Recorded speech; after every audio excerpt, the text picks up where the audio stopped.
Inquiry into the Darwin Shiplift Project. Chair's preface by Mr. Clinton Howe, MLA. This report sets out the findings and recommendations of the committee's inquiry into the Darwin Shiplift Project, referred by the Treasurer, the Honourable Bill Yan, MLA, on May 11, 2025.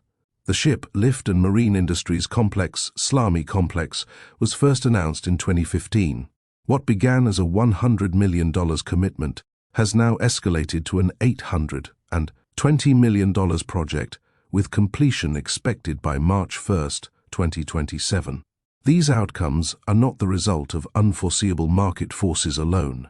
They are primarily the direct result of decisions taken by the former Chief Minister Michael Gunner and subsequently endorsed in variation by former Chief Minister Eva Lawler, who both signed agreements that exposed taxpayers to the full financial burden of the project. The committee examined alternatives including cancellation or withdrawal. Evidence confirms that the contractual decisions made have left the territory in a position where cancellation would still require taxpayers to pay for the ship lift in full, plus substantial penalties. The territory is contractually locked in, not by necessity, but by political choices made at the time. Therefore, the current government is contractually obliged to continue allocating budget as stipulated by the former government's contracts. Beyond cost escalations, the committee is particularly concerned by the contractual structure, executed by former Chief Minister Gunner and varied by former Chief Minister Lawler. These agreements transferred significant commercial benefit of the ship lift's operations to a private entity, while assigning substantial financial risk, capital cost, and long-term liability to the territory. It is the committee's view that these decisions constitute the greatest transfer of public to private wealth in the Northern Territory's history. The territory now carries more than $1.8 billion in lifetime cost exposure, while holding no right to revenue generated by the facility it is building. These decisions have left taxpayers underwriting a commercially operated but territory-owned asset for decades to come. Despite these failures, the committee acknowledges that the completed facility will still deliver strategic and commercial benefits that the territory must now capture. Accordingly, we recommend that construction continue under strict cost and governance controls to prevent any further erosion of value for taxpayers. The committee is deeply concerned that the total project cost has doubled and the territory's contribution has increased eightfold. We recommend Treasurer-level approval for any further contract variations or cost increases. To facilitate forward planning by prospective users of the SLAMI complex, the committee has recommended that the government introduce the access and pricing legislation in the Legislative Assembly as soon as practical. To maximize the benefits of the SLAMI complex, we have also recommended that the government coordinates the implementation of initiatives to address workforce skills shortages that may impact on the capacity of the ship lift facility to meet anticipated service demands. The inquiry identified that Cabinet in confidence protections limited the committee's ability to fully review key documents associated with early decision-making. The Auditor General similarly noted the importance of maintaining clear and accessible records to support oversight of major capital investments. The committee considers that future projects of this scale should include robust, documented business cases and clearly recorded decision pathways that enable appropriate accountability and auditability throughout the life of the project. Both the Paspaley Pearls Group and Clough BMD Joint Venture (CBJV) came before the committee and fully and willingly participated in the committee's inquiry. As chair, I thank them for their meaningful participation. It is not the responsibility of private enterprise to manage taxpayer spending. That responsibility lies with government. The committee found no evidence that the contractor, CBJV, contributed to cost blowouts. To the contrary, CBJV has implemented cost-saving measures in cooperation with the Department of Logistics and Infrastructure. Major cost escalation drivers were significant design revisions to the project after the construction contract was signed without adequate cost assurance. On behalf of the committee, I thank all those who provided submissions, evidence, or assistance during this inquiry, including the Auditor General, government agencies, and industry participants. I also thank my fellow committee members for their focus on accountability in matters of significant public importance. The public expects major projects to be managed with competence, transparency, and strong risk control. Those standards were not upheld during the earlier contractual decision-making. This report is an important step toward restoring confidence in the delivery of major infrastructure in the territory. Inquiry referral. On May 11, 2025, the committee received the following. Inquiry referral from the Treasurer, the Honourable Bill Yan, MLA. Dear Chair, in 2015 the Darwin shiplift was proposed with a $100 million commitment by the CLP government.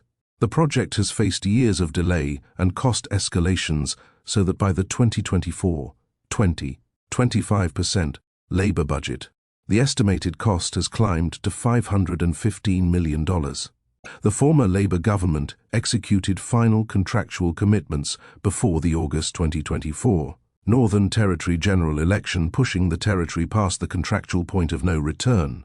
Termination would trigger significant break costs.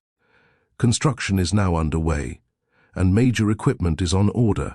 Additional cost pressures in the order of hundreds of millions are now anticipated. The Finocchiaro CLP government is committed to growing our defence and maritime industries, and this project has significant benefits to the local economy. We want to be open and transparent with Territorians on the costs of the project and ensure steps are taken to minimize further delays and cost blowouts. I respectfully request that the Public Accounts Committee inquire into the following: economic and strategic benefits, updated demand, defense, offshore energy, coastal shipping, superyachts, fishing, direct, indirect jobs, supply chain impacts, skills development, contractual commitments and optimization options, key obligations and risk allocation in the executed agreements, feasible design, staging or pricing refinements that do not breach current contracts, cost, funding and fiscal exposure, capital and lifestyle cost including escalation and contingency, funding sources, territory, Commonwealth programs such as the Northern Australia Infrastructure Facility, ongoing budget impacts, governance and project contract, adequacy of oversight, probity and cost control processes, regulatory and legislative settings, legislative and regulatory requirements, delivery risks and migration, construction, supply chain, workforce and inflationary risks, interface with naval, port and land use planning, contingency plans for cost or schedule overruns, opportunity costs and regional impact, economic losses from past delays, possible further action needed to fully realize the benefits. Reporting. Final report with findings and recommendations to be tabled in September 2025 sittings. Recommendations. Recommendation 1. The committee recommends that following consideration of the evidence received and contractual obligations, the government continues with and completes construction of the Darwin ship lift and marine industries complex. Recommendation. The committee recommends that strict cost controls are implemented whereby any further variations to contracts or the target outturn cost require approval from the Treasurer. Recommendation 3. The committee recommends that, to facilitate forward planning by prospective users of the ship lift and marine industries complex, the access and pricing legislation is introduced in the Legislative Assembly as soon as practical. Recommendation. The committee recommends that the government coordinates the implementation of initiatives to address workforce skills shortages that may impact on the capacity of the ship lift facility to meet anticipated service demands. Recommendation 5. The committee recommends that government agencies be required to design and implement processes to ensure information demonstrating evidence-based decision-making is documented, retained, and, if necessary, captured in a format that can be provided for audit scrutiny. Introduction. Inquiry referral. Pursuant to Clause 1dd of its Terms of Reference 1, on May 11, 2025, the Public Accounts Committee received an inquiry referral from the Treasurer, the Honourable Bill Yan MLA, requesting that the committee investigate a range of matters associated with the cost and implementation of the Darwin ship lift project and report back to the Assembly in the September 2025 sittings. Given the detailed terms of reference, the volume of material submitted to the committee for consideration and the complexity of the matter, the committee subsequently sought and received an amended reporting date to on or before October 31, 2025. Conduct of the inquiry. On May 23, 2025, the committee called for submissions. By June 27, 2025. The call for submissions was advertised via the Legislative Assembly website, Facebook, and email subscription service. In addition, the committee directly contacted a number of individuals and organizations to seek submissions. The committee received 6 submissions to the inquiry, Appendix 1, and held public hearings. In Darwin, on 24 July and September 17, 2025, see Appendix 1. On July 8, 2025, the committee also conducted a site inspection at the Ship, Lift and Marine Industries Complex Construction Works. See Appendix 2. Report structure. Chapter 2 provides background on the Darwin Ship Lift project. Chapter 3 considers the evidence provided to the committee against the terms of reference. Chapter 4 outlines the committee's key findings and recommendations. Background to the Darwin Ship Lift project. Project timeline. Between 2009 and 2015, the Land Development Corporation (LDC) proposed, developed and progressed plans for a marine industry park at East Arm in Darwin Harbour. Construction of the marine industry park would establish competitive marine maintenance and engineering capabilities in Darwin to attract significant business and investment to the Northern Territory. Plans for the marine industry park included a marine maintenance area with a ship lift. Throughout this period, the LDC commissioned a pre-feasibility report and economic assessments regarding the marine industry park. In October 2015, the Northern Territory Government, NTG, announced it would contribute $100 million to support the development and construction of a common multi-user ship, lift and marine industry complex, SLAMI complex. The SLAMI complex would include a hardstand area, transporter units, wet berths, and the ship lift itself. The SLAMI complex was granted major project status in December 2015 and transferred from LDC to the Department of Chief Minister and Cabinet, DCMC. Throughout the life of the project, responsibility for delivering the SLAMI complex shifted to the Department of Trade, Business and Innovation (DTBI) in 2016 to 2020, back to the DCMC in 2020 to 2022, then to the Department of Infrastructure, Planning and Logistics (DIPIL) in 2022 to 2024, and finally to the Department of Logistics and Infrastructure (DLI) 2024 to present. In 2016, following expression of interest (EOI) and request for proposals (RFP) processes, Pearl Marine Engineering, Pty, Ltd, PME, a subsidiary of the Paspaley Group, was announced as the preferred proponent of the project. The EOI requested proponents identify prospective sites for the SLAMI complex, resulting in the decision to build the facility on land at East Arm, owned by Paspaley Pearls Properties, PP, a subsidiary of Paspaley Group. A project development agreement, PDA, was signed in August 2017 between the NTG, PP, and Northern Ship Support Pty, Ltd, NSS, also a subsidiary of the Paspaley Group. This provided the basis for a front-end engineering design FEED process to begin in September 2017, expected to take 9 months. Construction was expected to begin in December 2019, and the SLAMI complex was expected to be operational by April 2021. However, the PDA was terminated by DTBI in December 2018 following the first phase of the FEED. In August 2019, the NTG announced it would be partnering with the Paspaley Group to deliver a rescoped SLAMI complex. The new SLAMI complex would be larger.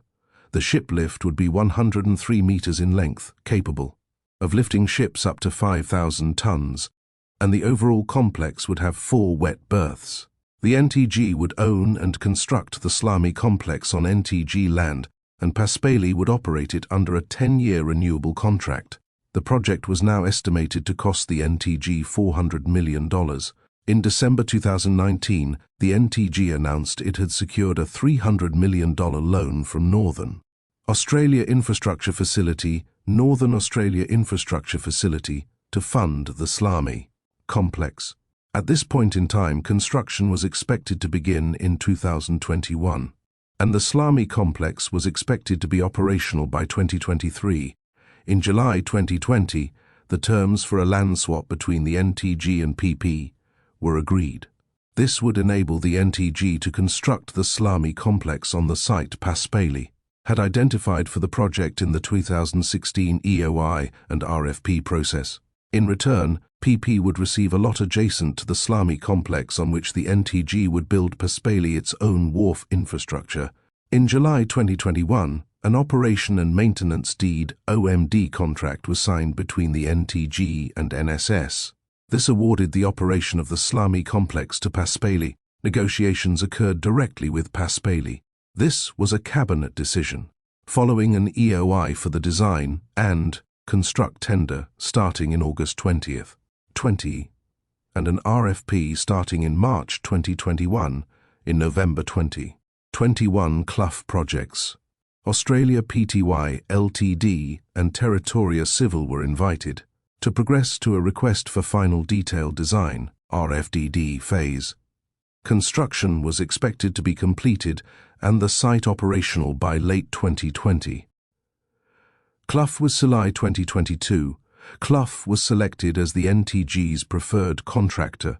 The cost of the project was then estimated to be $515 million. In September 2022, the ship lift's lifting capacity was publicized as 5,500 tons. However, in December 2022, Clough was placed into voluntary administration. Consequently, in February 2023, the NTG novated Wallbridge Gilbert Aztec Ltd, WGA, to design the Slami complex, $11 million. WGA had been working with Clough on the design and construct EOI and RFP, allowing design works to continue despite Clough's voluntary administration. In August 2023, the NTG put out a tender for the direct procurement of the ship, lift systems and the self-propelled modular transporters, SPMTs. Clough BMD Joint Venture, CBJV, was awarded the collaborative construction contract, CCC, for the Slami complex in September 2023, after Clough had been acquired by the We Build Group in February. The contract was awarded for $420 million. At this point, construction was expected to be complete by the end of 2025. Construction of the Slami complex commenced in April 2024. In May 2024, Pearlson Shiplift Corporation was awarded the contract to deliver the ship lift and SPMTs $48 million. By June 2025, total costs for the Slami complex were revised up to $820 million. Construction is scheduled to be completed by March 2027. The Slami complex in operation. The ship lift will be 103 meters in length, 26 meters wide, with a lifting capacity of 5,500 tons. Beyond the ship lift itself, when operational, the common multi-user Slami complex will also include a paint and blast shed, SPMTs, an SPMT shed, site security assets, 10.3 hectares of hardstand areas, vessel washdown bay, and wet berths, 140 meters and 123.5 meters in length. As indicated previously, the ship lift will be owned by the NTG and operated by NSS, a subsidiary of the Paspaley Group. NSS will provide exclusive services at the Slami complex, including berth leasing, including booking and operating systems and procedures, connections to and supply of utilities, equipment hire and waste management, ship lift and SPMT operations, site access and security and environmental controls and management, site management, and washdown bay. The provision of non-exclusive services which may be provided by suppliers. Other than NSS, will be regulated by a legislated access and pricing regime. This access and pricing regime will also ensure that there is fair access to the Slami complex for users of the facility. Paspali will have a private facility adjacent to the Slami complex, built by the NTG, on the lot exchanged to Paspali for the lot the Slami complex occupies. Consideration of the terms of reference. Introduction. This chapter considers the evidence received in submissions and public hearings in relation to the inquiry, including consideration of economic and strategic benefits, cost, funding and fiscal exposure, contractual commitments and possible optimization options, governance and project control, regulatory and legislative settings, delivery risks and potential mitigation, and regional impact and opportunity costs associated with the Slami complex, economic and strategic benefits. The following sections consider the estimates of the potential revenue and jobs likely to be generated by the Slami complex, the demand for the Slami complex, and wider economic and strategic benefits of the Slami complex. Slami complex revenue and demand. DLI submitted to the committee 2 reports which directly model the potential market demand and revenue of the Slami complex independent from other projects. The first of these reports was by Allen Consulting. Their assessment of Slami complex, preliminary market, financial and economic analysis, the Asil-Allen report, was commissioned by DTBI and completed in February 2019. In this report, Asil-Allen modeled demand for the Slami complex through a comprehensive market analysis, with pricing modeled on the Australian Marine Complex AMC in Henderson, Western Australia. Additionally, EY completed the Darwin ship lift potential demand and revenue estimates the EY report for DLI in June 2025. The EY report used updated ship lift specifications. As with the Asil-Allen report, estimated prices for services were modeled on AMC. 3 different projections in the Asil-Allen and EY reports are discussed below. Total revenue, revenue by sector, and revenue by Slami complex activity. The committee notes that the Asil-Allen and EY reports have very divergent projections on the Slami complex's market demand by sector. Firstly, the Asil-Allen report modeled Slami complex revenue at a base scenario, low demand scenario, and a high demand scenario, which assumed a 40% larger ship lift, roughly the size of the current design. In its first year, the Asil-Allen report projected the Slami complex would generate $7.1 million of revenue, with low demand, $11.3 million with base demand, and $16.3 million with high demand. By year 20, revenue was projected to be $7.9 million, $14.1 million, and $20.8 million in the low, base, and high demand scenarios, respectively. Similarly, after identifying vessels that would feasibly use the Slami complex, the EY report modeled 3 usage scenarios: use only by Darwin home, ported vessels low use, used by 75% of identified vessels, medium use, and used by 100% of identified vessels high use. In its first year of operation, the EY report projected $7.6 million low use, $8.3 million medium use, and $10.8 million high use of revenue. In year 20, the EY report projected revenue to have increased to $17.8 million, low use, $19.1 million medium use, and $23.1 million high use. The Asil-Allen report's high demand, most aligned with current designs, 20-year revenue projection, intersects between the EY report's medium and high-use models, but closer to the medium-use model. By year 40, the EY's revenue projections increased to $38.5 million low use, $42.4 million medium use, and $51.9 million high use. Across the 20 years modeled in the Asil-Allen report, total revenue generated by the Slami complex was modeled as $149 million, $251.6 million, and $368.1 million in the low, base, and high demand scenarios, respectively. Across the 40 years modelled in the EY report, total revenue generated by the Slami complex was modelled as $903.4 million, $981.1 million, and $1.1 billion in the low, medium and high use cases, respectively.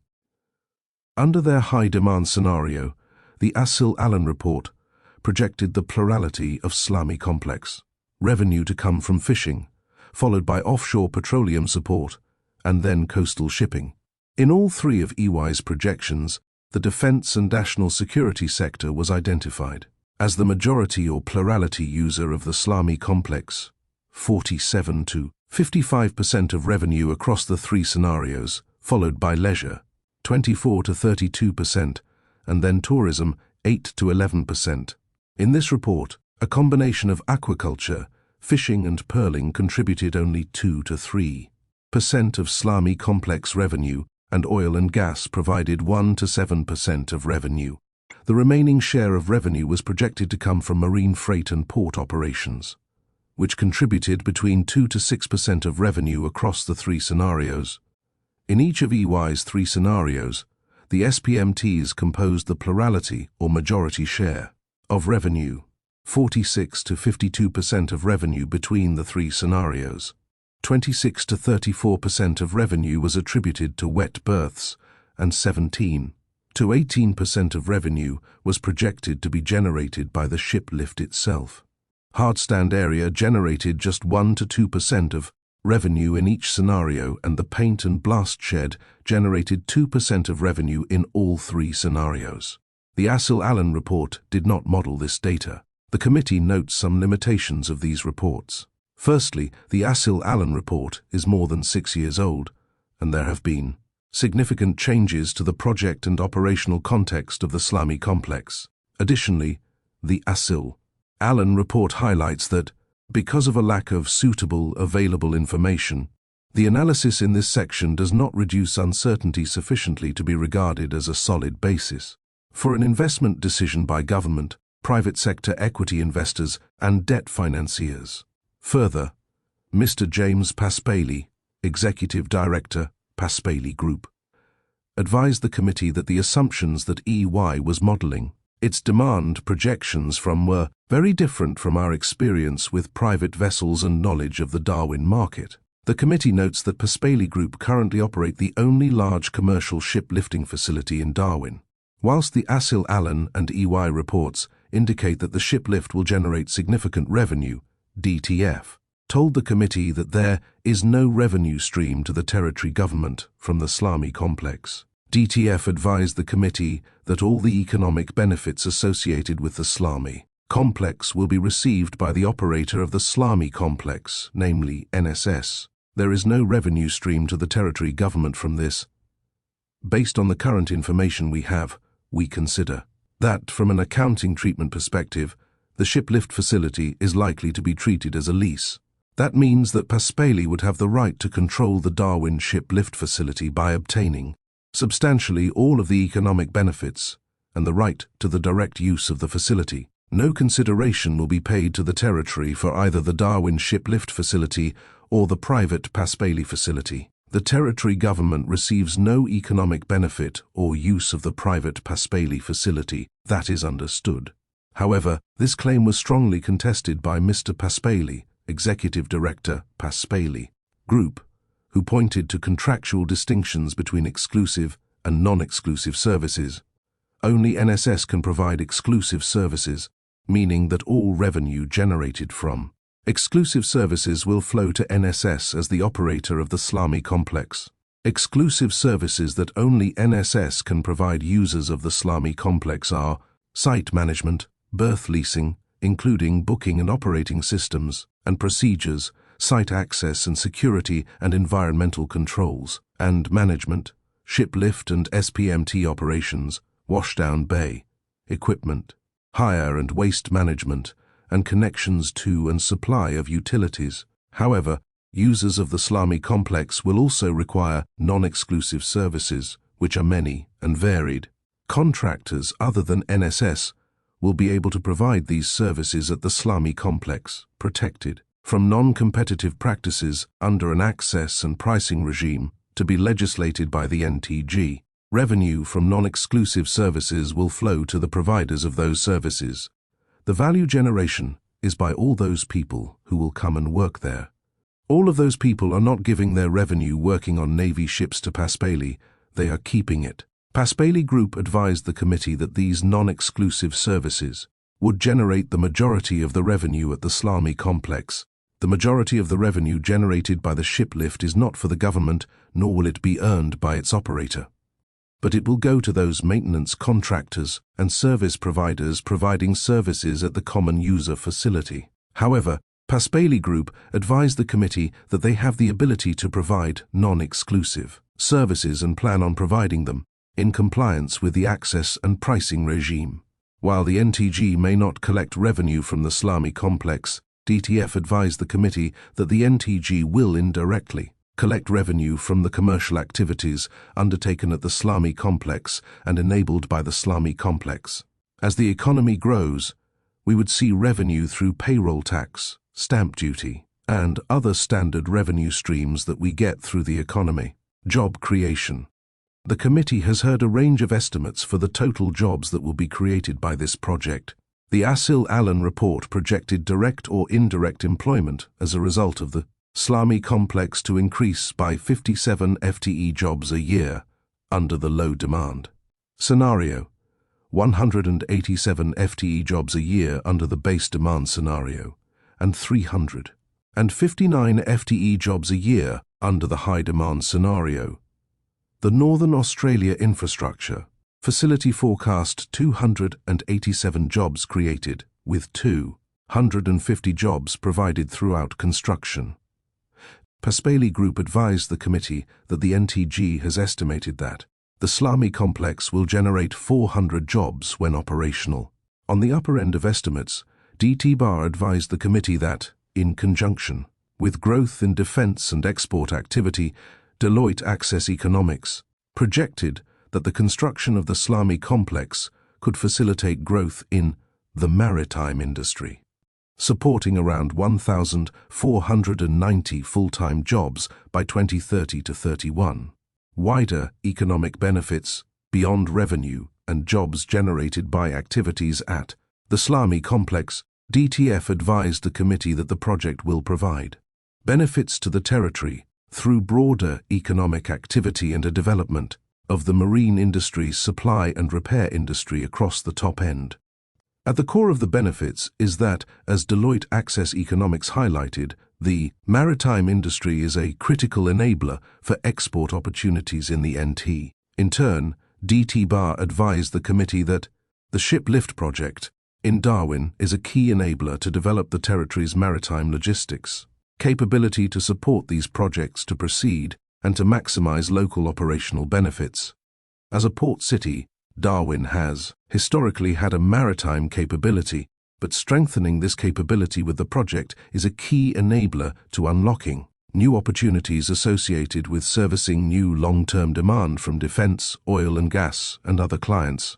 DT Bar told the committee that economic benefits associated with the shiplift will affect a wide range of maritime industries including oil and gas, defense and agriculture, as well as unlocking future potential in high-value subsectors like superyacht servicing, marine-based, tourism including cruise and/or expedition ships, and coastal freight. High-value services are expected to be a growing market. There are growing opportunities that exist also in tourism, what we are seeing now in Cairns that pulled ahead in the superyacht side of things. We are expecting a swathe of superyachts early next decade as the Olympics happen. There is a great opportunity to extend across the northern coast that kind of visitation as well. DT Bar also highlighted projects such as the Beetaloo Sub-Basin, Nolan, is Rare Earths and Sun Cables Australia-Asia Powerlink as dependent upon infrastructure such as the shiplift and the associated services of the Salami complex and wider marine industry park. Some submitters gave the committee fiscal estimates of the broader economic value the Salami complex will bring to the territory. Paspaley Group advised the committee that the NTG has estimated that the Salami complex will generate $260 million to the economy per year. DT Bar highlighted modeling done by Deloitte Access Economics that, in conjunction with growth in export activity, the NT maritime industry was projected to grow by approximately 50%, with an estimated gross value added for the industry of $347 million by the 2030 to 2031.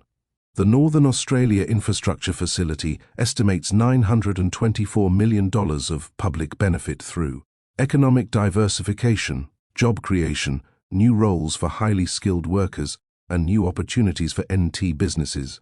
At the highest end, over 20 years, the Essel Allen report projected real economic output in the high-demand scenario to increase by a net present value NPV of $1.4 billion, with a 4% real discount rate applied. The Salami complex also provides some secondary economic benefits. The committee heard from DT Bar that Paspaley is obliged to close their Francis Bay ship lift facility upon completion of the Salami complex. The committee was advised that this would facilitate the long-term plans involved in the Darwin City deal, which is a multi-level government partnership seeking to position Darwin as a vibrant and livable tropical capital city. In particular, DT Bar told the committee that the closure of the Francis Bay facility will contribute to reinvigorating and improving the quality of the fringes of the city, changing Francis Bay from being an industrial site into something that is more reflective of what a capital city looks like, with urban renewal over time. It converts from being an industrial hub of freight and boat blasting sorts of activities into something that is more likely to include tourism, hospitality, amenities, and potentially residential. Strategic benefits from a national security perspective. The committee was advised that Darwin is a vitally important port for the Department of Defense. HMAS Coonawarra in Darwin is the main support base for patrol boats, home port to a number of Army landing craft, and supports frequent visits of ships conducting operations and training activities to the north of Australia. Improving the Australian Defence Force's ability to operate from Australia's northern bases is one of 6 immediate priorities for defence being advanced through the Integrated Investment Programme. Accordingly, defence investment in the region is significant. Surface fleet sustainment is delivered through a network of RMCs in Sydney, Perth, Darwin and Cairns, established through Plan Galileo.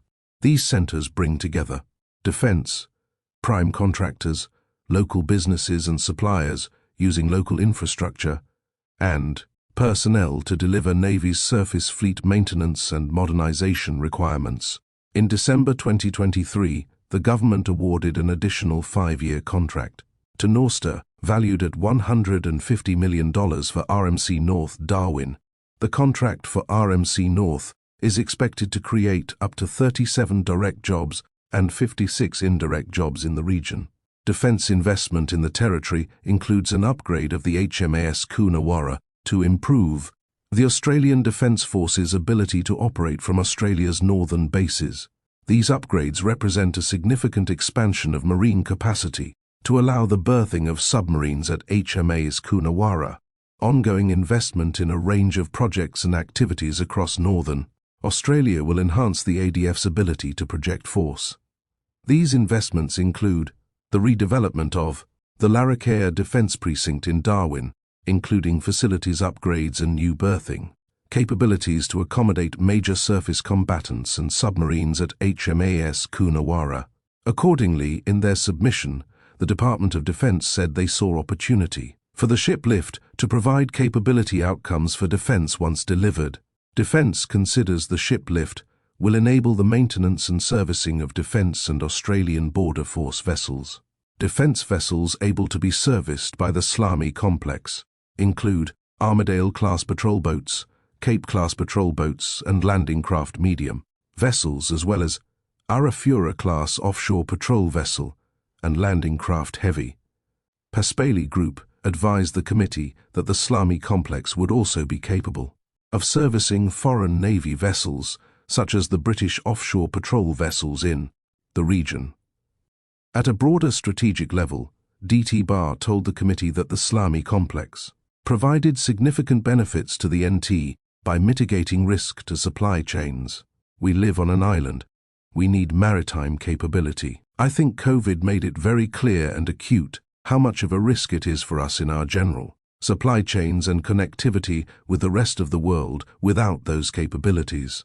For example, DT Bar highlighted how the Slami complex would provide efficiencies to vessels needing maintenance, who are in the vicinity of the NT given that sail times to other facilities are extensive. Here in Darwin, we are the main port between Cairns and Perth.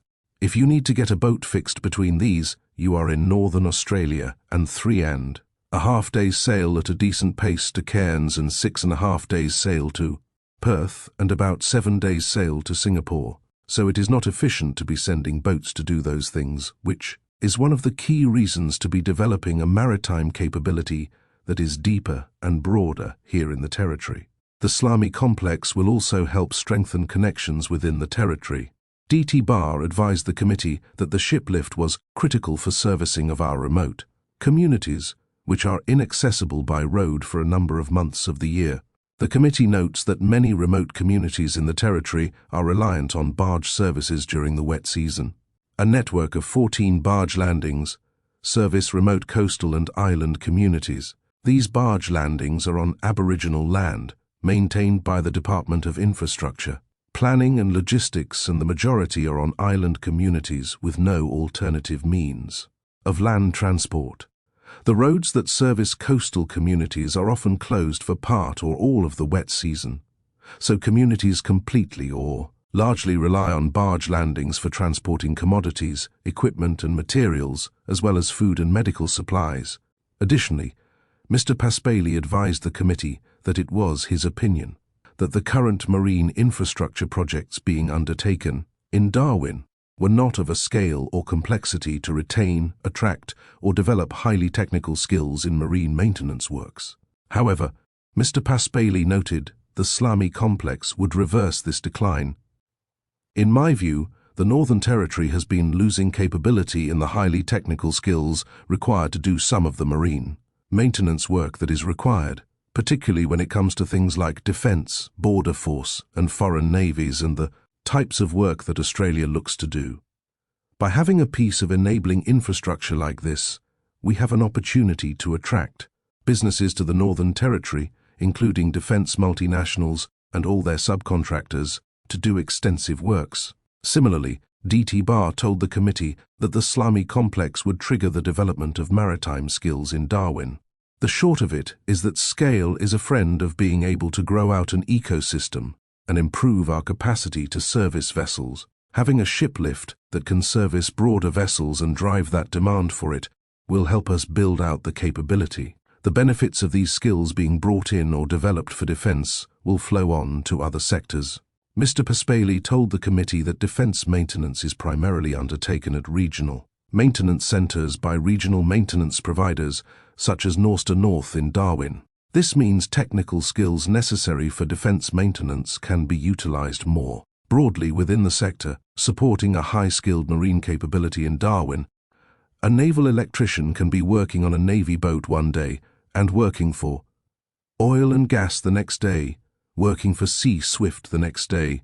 So that is the capability this project is really about and forming in that strategic location that Darwin is, which has unparalleled opportunity. Where else in Australia can you go where the next port is 2.5–3 days away in Cairns, and on the west, you are all the way to Henderson?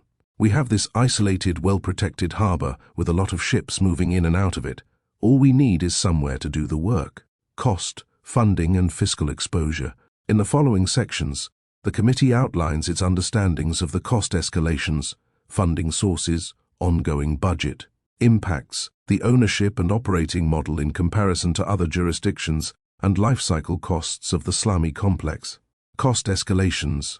The NTG originally committed to contributing $100 million to the Slami complex in October 2015. However, there have been significant cost escalations throughout the project for the NTG. DTF advised the committee that, as of June 2025, the total estimated cost of the project is $820 million. The committee heard that a range of factors have contributed to the cost escalations, including funding model changes, project rescoping, construction of a private facility for PPP, post-contract design changes, and construction sector inflation funding model. When announced in October 2015, the shiplift was planned to be privately constructed, owned, and operated. At the time, the NTG announced it would contribute $100 million to the cost of the project, support the proponent in seeking Northern Australia infrastructure facility funding, and was open to managing some commercial risk on behalf of the private party. By operating the Slami complex, the private party would generate revenue commensurate with its investment in the construction of the facility. Through the EOI process in 2016, the various private sector parties costed development of the Slami complex between $100 million and $443 million, excluding construction of the shiplift. In 2019, the NTG terminated the PDA, which had set the terms for a private sector funding model. Instead, it announced it would own and construct the Slami complex, but lease the facility to a private sector operator. At the time of this announcement, the Office of the Chief Minister costed the project total at $400 million, despite some private sector estimates from the EOI process having ranged above this figure. This change in funding model from private ownership and construction to NTG ownership and construction shifted the development and construction costs planned to be borne by the private sector onto the territory. The underlying decision-making behind this change in funding model is unclear, given much of the information that the committee sought was subject to Cabinet in confidence protections. DLI advised the committee the PDA was terminated because it was a $100 million contribution from government and the rest was supposed to be put in by the private sector, but the private sector advice at that point in time was it was $400 million to $500 million, and they could not support it. When asked who made the decision it was not viable as a private sector project, DLI explained that they believe we had feedback from the private sector, from the Paspaley Group, and there were decisions made at that time that it could no longer be a private project and had to become a government project. In contrast, Mr. Paspaley advised the committee that the territory government insisted on being the developer and owner of the facility. The key points they wanted to change was instead of having a private developer, it would be developed by the territory government and then wholly owned by the territory government. Project rescoping. The scope of the project itself changed significantly between the announcement of the project and the signing of the construction contract. The 2016 EOI had no specified shiplift parameters, although Chief Minister Giles said it would accommodate boats more than 90 meters in length. Through the FEED process in 2018, Pearl Marine Engineering's PME design was a shiplift 85 meters long, 24 meters wide, and with a lifting capacity of 4,000 tons. However, following the termination of the PDA in February 2019, Asil Allen Consulting Modelling provided an economic case for expanding the Slami complex to cater for vessels of 120 meters in length, 24 meters wide, with a lifting capacity of up to 5,500 tons, as well as increasing the number of wet berths from 2 to 4. This larger Slami complex would increase the market available to use the shiplift and significantly increase revenue. The additional patronage of the Slami facilities would add about $1.9 million to lifting, transferring and dry berth revenues and about $1.88 million per year. To wet berth revenue, 376 wet berth days. Providing the Slami facilities have enough wet berth capacity, after allowing for incremental annual operating costs of about $0.035 million, annual additional net cash flows would be around $3.8 million. An aspect of the Asil Allen report's case for expansion was the ability to accommodate Defence's Anzac-class frigates. Paspaley and DLI advised the committee that consultation with the Department of Defense had also indicated the need to rescope the Slami complex to accommodate larger vessels. Paspaley Group told the committee that, following communication with Department of Defense, the territory government reviewed the project requirements to accommodate larger vessels by increasing capacity. Similarly, DLI told the committee that Defence had been a key stakeholder in the rescoping of the Slami complex. Defence has had an input into this. Given that we want them to be a key customer, they have had heavy input into the design, although the basic scope of the project has not changed from them. It is more about the detail of size and shape of the ship lift, that type of thing, and what type of vessels we may be lifting, even to the shape of the blast and paint shed. It can cater for the shape of the Anzac with all its antennas and everything else on it, so there has been that influence. On these bases, the project was rescoped. As it stands today, the ship lift will be 103 meters in length, 26 meters wide, have a lifting capacity of 5,500 tons, and the wider common user facility will have 2 wet berths, 140 meter and 100, and 23.5 meter in length, and 10.31 hectares of hardstand. Additionally, the award of the construction contract to CBJV saw further changes to the layout of the facility based on CBJV's far superior design. This moved the position of the ship lift. Instead of being on piles projecting out into the water, the ship lift would instead be inboarded into the hardstand. To explain it simply, their ship lift was an inboarded ship lift rather than 400 piles coming out into the water. From an operational and ongoing maintenance perspective, it was far superior. The benefit as well of having an inboarded ship lift into land is that you are mitigating that cross-current wave action. As you can imagine, lifting a very heavy ship with quite a surface area, you want it as calm as possible to be able to lift that ship. Private facility. The construction of a private facility for Paspali Group. In order to acquire Paspali Group's land at East Arm for the Slami complex, has created a significant additional cost to the NTG. When conceived by the LDC, the Slami complex was to be built further east in East Arm on LDC land, on which it had been planning the Marine Industry Park. The ship lift was considered a key feature of the Marine Industry Park, and a pre-feasibility study found that efficiencies within the Marine Industry Park were maximized when the Slami complex was centrally located within it. The EOI requested proponents identify prospective sites for the Slami complex. As such, Paspali proposed an alternative site on their land at East Arm. Paspali Group told the committee that the Paspali site held several advantages over other locations in East Arm, including naturally deeper water access close to the site, minimizing additional channel dredging requirements, facilitating all tide access for ADF and ABF vessels, and minimizing alterations to existing Darwin Harbour navigational procedures.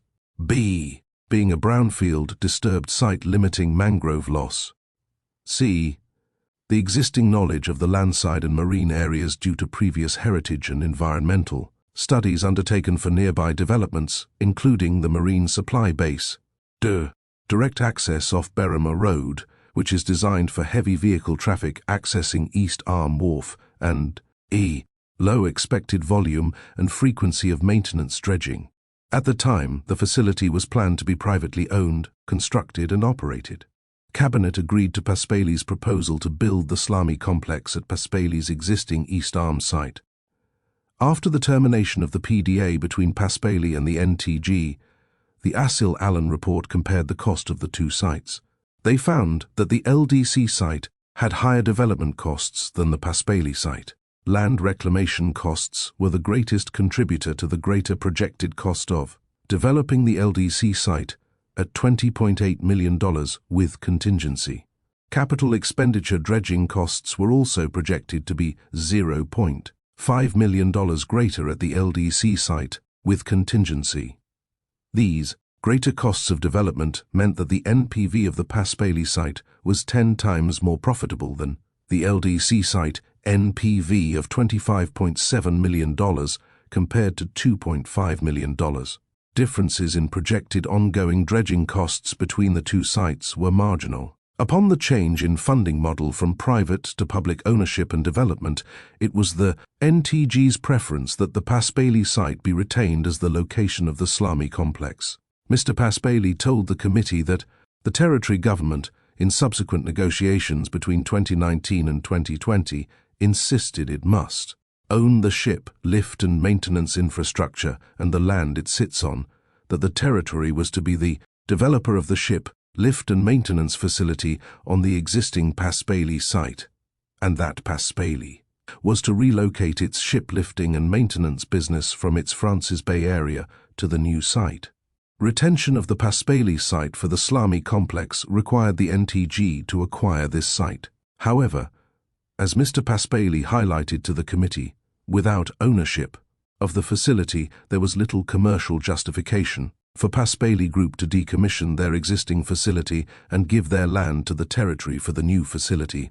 Paspaley, on our part, made it clear that a fundamental requirement for Paspaley is to ensure it has dockside facilities, including berths and wharf, that can support the maintenance and operations for its pearling fleet.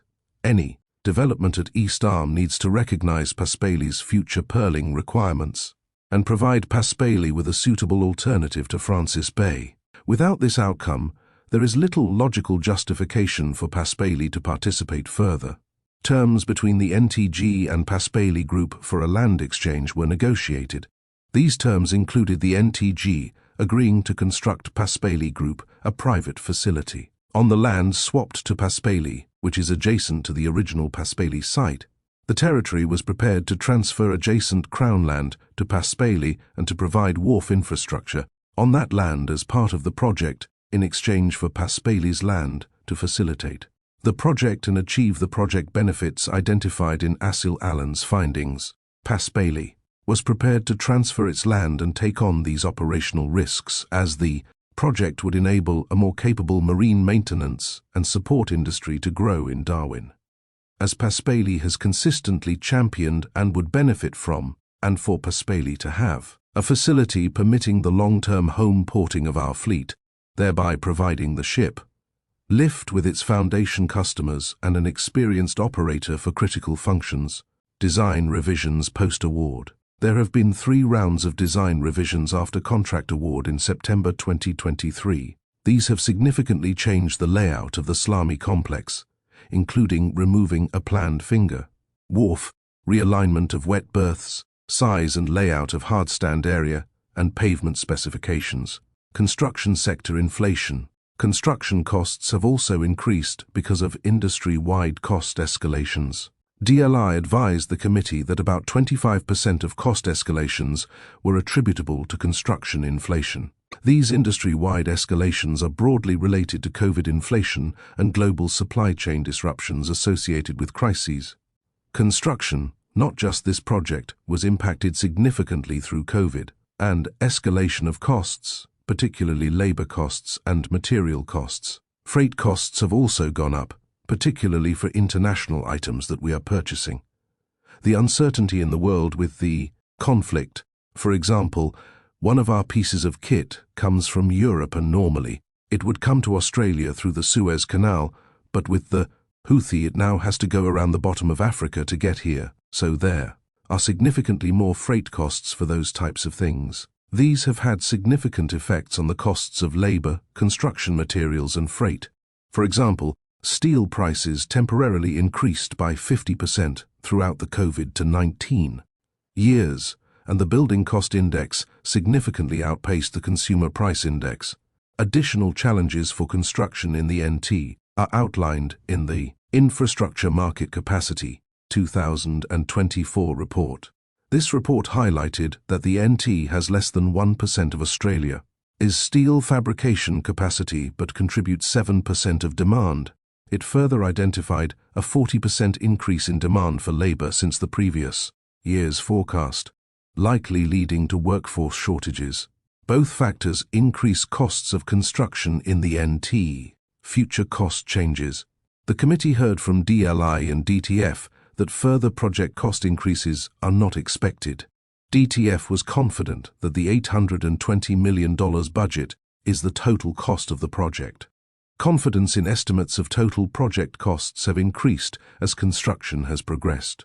DLI advised the committee that, "We have a greater sense of certainty. We are constructing it now. It is 40% complete. That gives you certainty as to cost, barring some phenomenal cyclone or something that comes and hits us or some world war." I have certainty that we will come within that $820 million envelope. In fact, the committee heard that the total cost of the project may come in under its $820 million budget. DTF advised the committee that current construction costs include a portion of contingency. Funding sources. There have been three main funding sources for the project over its lifetime. The $100 million NTG contribution announced in 2015 was to come from proceeds from the Darwin port lease. Additionally, the Northern Australia Infrastructure Facility has loaned the NTG $300 million for the project. This loan is to be repaid over a term of 23.5 years. DTF advised that the third source of funding comes from regular NTG borrowings. No revenue to the NTG will be generated by the lease of the slummy complex to NSS. DTF told the committee that under our accounting standard meets the requirements of a lease in that we do not have any control over it. We do not get anything financial in return in terms of a financial supply or revenue stream. It is unclear to the committee whether the original $100 million contributed has been allocated elsewhere. DTF advised the committee that, as part of the financing arrangement, the territory is to contribute at least $100 million towards the total project costs, but that the difference between the $820 million total project estimate and $300 million Northern Australia Infrastructure Facility borrowings will be funded through Northern Territory government borrowings. In efforts to gain funding assistance from other sources, DLI has raised at officer-to-level discussions the possibility of Department of Defense or federal infrastructure agencies contributing funding to the Slamy complex. The committee notes that a similar project in Cairns has received federal government funding in the form of a grant, whilst the NTG has received a government agency loan. Ongoing budget impacts. When construction is complete, there will be ongoing maintenance and operational costs associated with running the Slamy complex. As the operators, NSS, are primarily responsible for these costs, including maintenance works, capital replacement works, of items with a design life of less than 5 years, office equipment, defaults and damages, and consumables. These costs were estimated at $8 million per annum in 2019. The committee notes that it is likely these costs have increased since that point. The Slamy complex will also have ongoing budget impacts for the NT. The NTG retains financial responsibility for capital replacement works of Slamy complex assets with a design life of more than 5 years, capital for upgrade works that enhance functionality, and dredging costs. DLI anticipate the NTG's annual ongoing costs to be between $5 million to $8 million per annum, including maintenance and asset replacement. However, they advise the committee that it is entirely plausible that it will be significantly higher when capital replacement or significant maintenance works are required. As discussed, the design, development and construction costs of the Slamy complex and private facility are funded through regular NTG borrowings, $520 million, and the Northern Australia Infrastructure Facility loan, $300 million.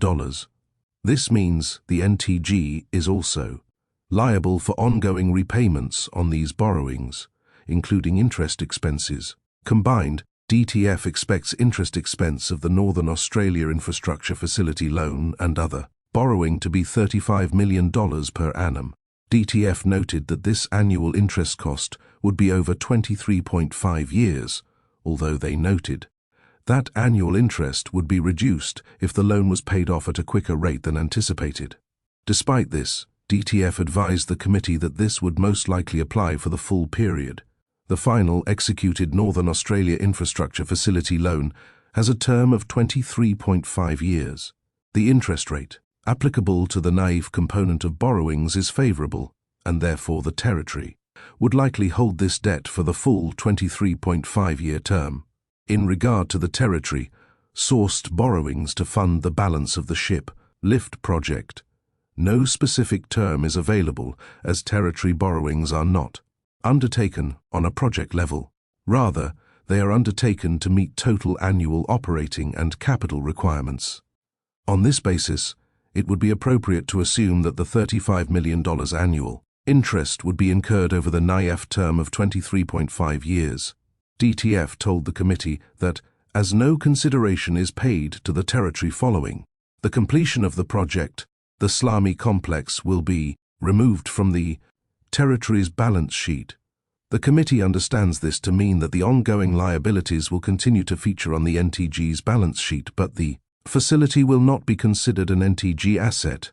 From a budget perspective, and accounting for that in the budget, we currently assume that the ship lift facility and the private Paspaley facility will be removed from the territory's balance sheet following the construction.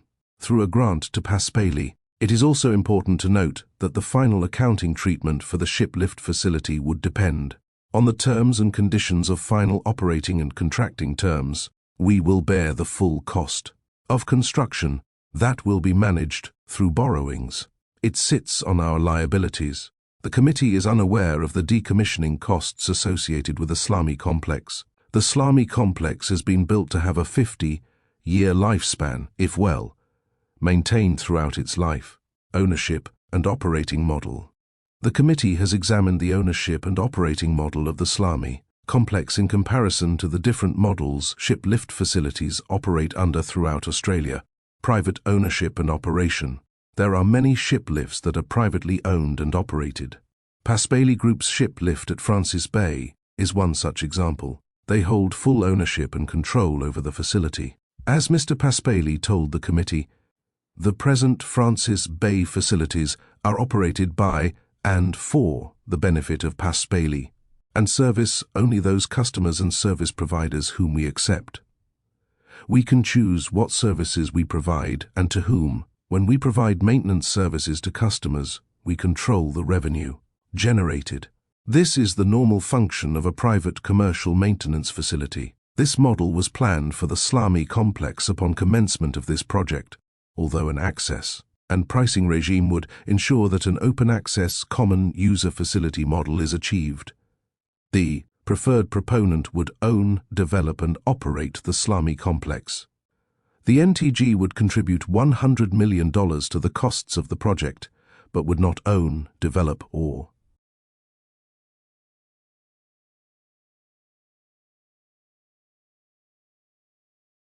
operate the Salami complex. State ownership and operation. Several common user ship lift facilities throughout Australia are owned by state jurisdictions or the Commonwealth. Australian Naval Infrastructure, ANI, is one such example. It is a Commonwealth government business enterprise, wholly owned by the Australian Commonwealth Government. ANI has a common user infrastructure managed by the ANI operations team, which includes a ship lift 156 meters in length, 34 meters in width, and with a 13,000-ton lifting capacity. Revenue appears to be directly collected by ANI.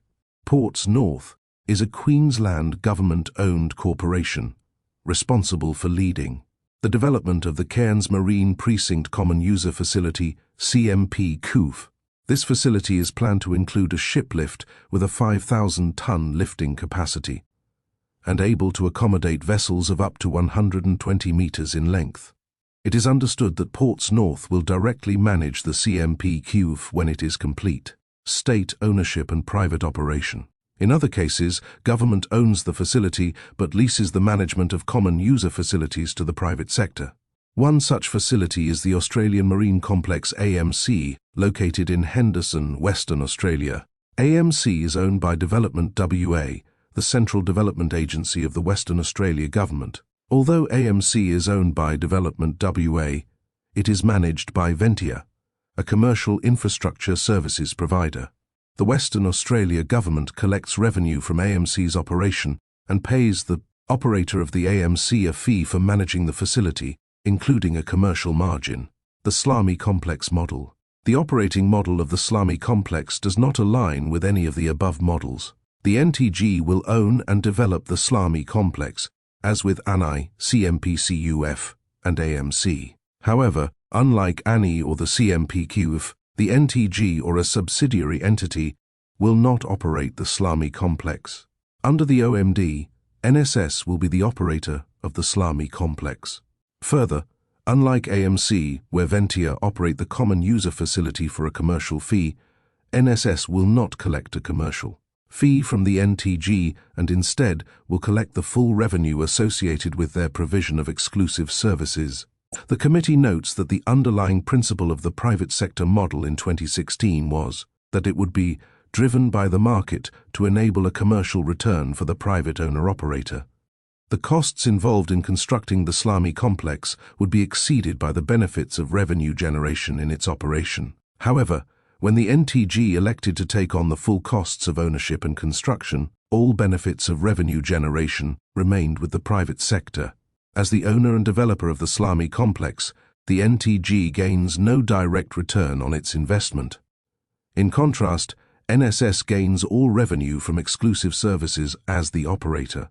As discussed above, the NTG and NSS share ongoing maintenance costs for the facility. Life cycle costs. To summarize total costs of the project over its life cycle, the committee understands there to be 4 key contributing costs, excluding decommissioning costs. These total between $2.2 billion and $2.4 billion, of which the NTG is responsible for between $1.8 billion and $2 billion. Design, procurement and construction costs, $820 million. Interest repayments of $35 million per annum for 23.5 years, $822.5 million. NTG operating and maintenance costs of at least $5 to $8 million per annum for 50 years, $250 to $400 million.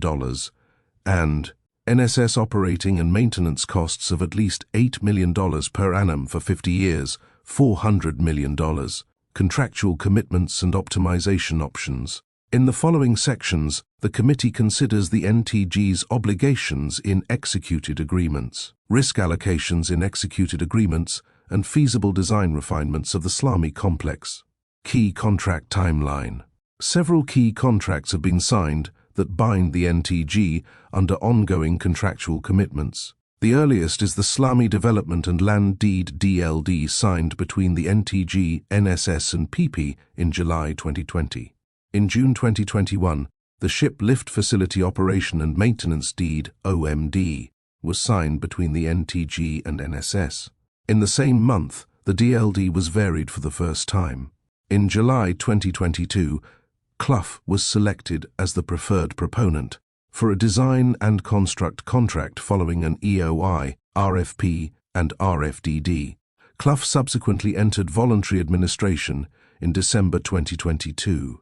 DLI advised the committee that this caused significant risks to the timely completion of the project. On this basis, in March 2023, DIPL novated WGA for the design works for almost $11 million. WGA had worked with Clough through the EOI, RFP and RFDD processes.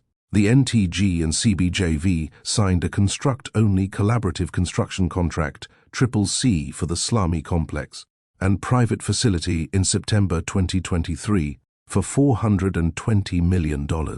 This occurred after the WeBuild Group acquired Clough in February of that year. In March 2024, a second variation was executed on the DLD. In May 2024, the NTG awarded Pearlson Shiplift Corporation a $48 million contract to supply the ship lift systems, steel trestles and the SPMTs. The decision to procure these systems separately from the CCC occurred at the time of Clough's voluntary administration.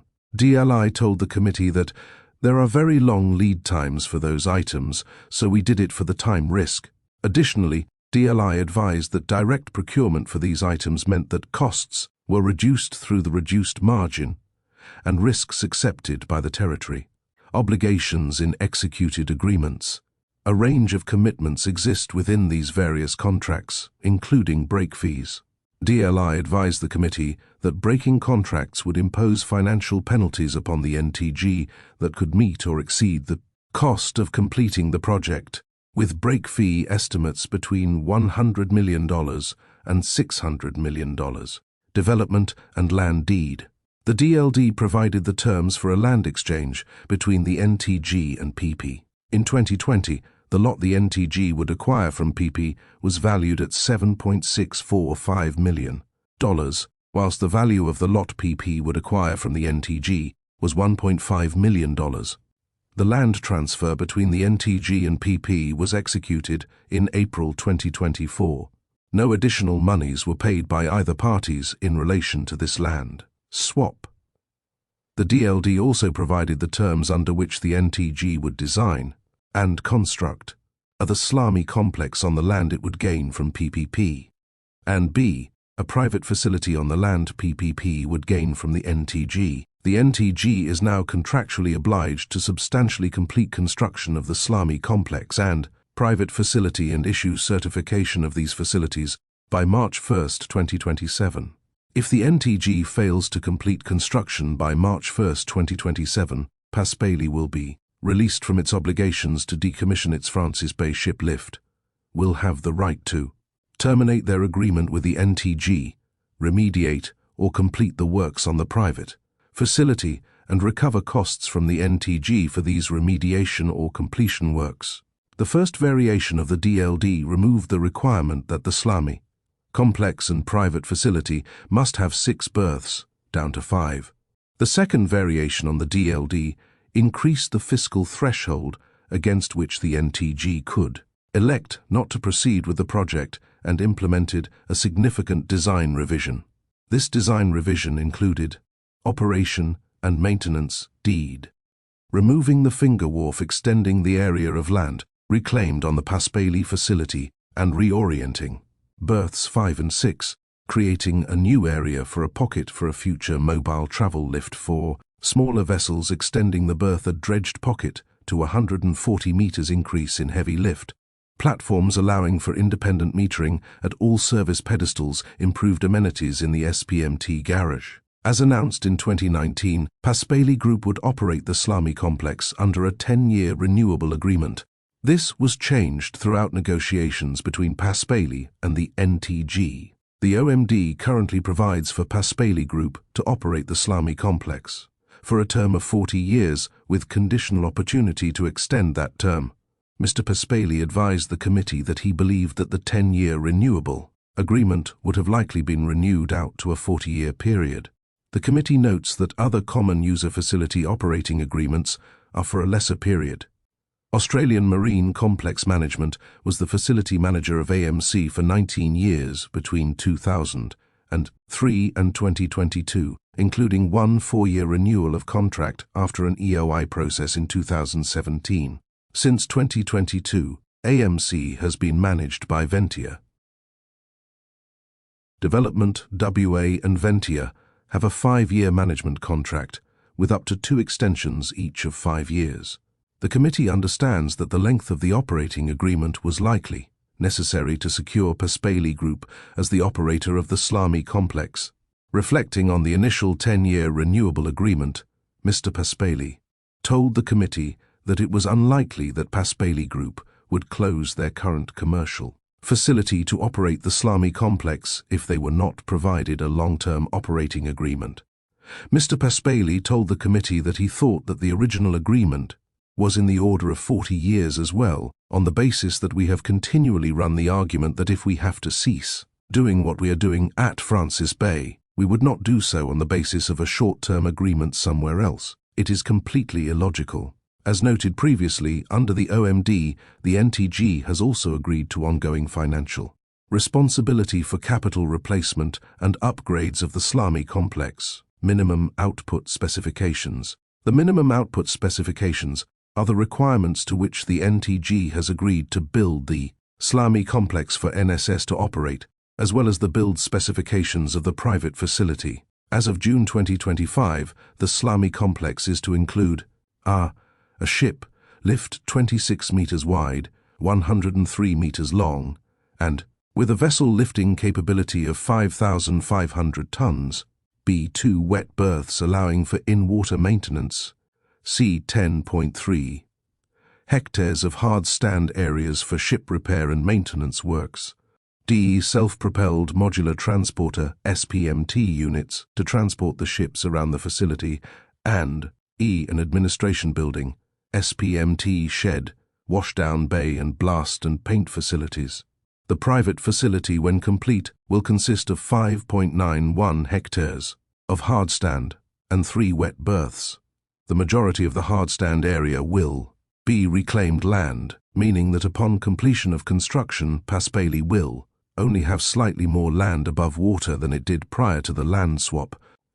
Collaborative construction contract. The CCC commits the NTG to paying CBJV for their construction of the Slami complex and private facility. The contract signed in September 2023 was for $420 million. CBJV have a 10.5% fee as a part of the total cost of the contract. This percentage fee means that increased costs of construction also increase the fee payable to CBJV. Further, the CCC also commits the NTG to an incentivized target cost model where both CBJV and the NTG share in the gains from any cost underruns and share the pain of any cost overruns. If the actual cost of construction runs above the value provided by CBJV to the NTG, then CBJV and NTG each pay 50% of the cost overrun, and similarly, each gain 50% of savings if actual costs come in under cost. This model incentivizes both parties to find cost savings.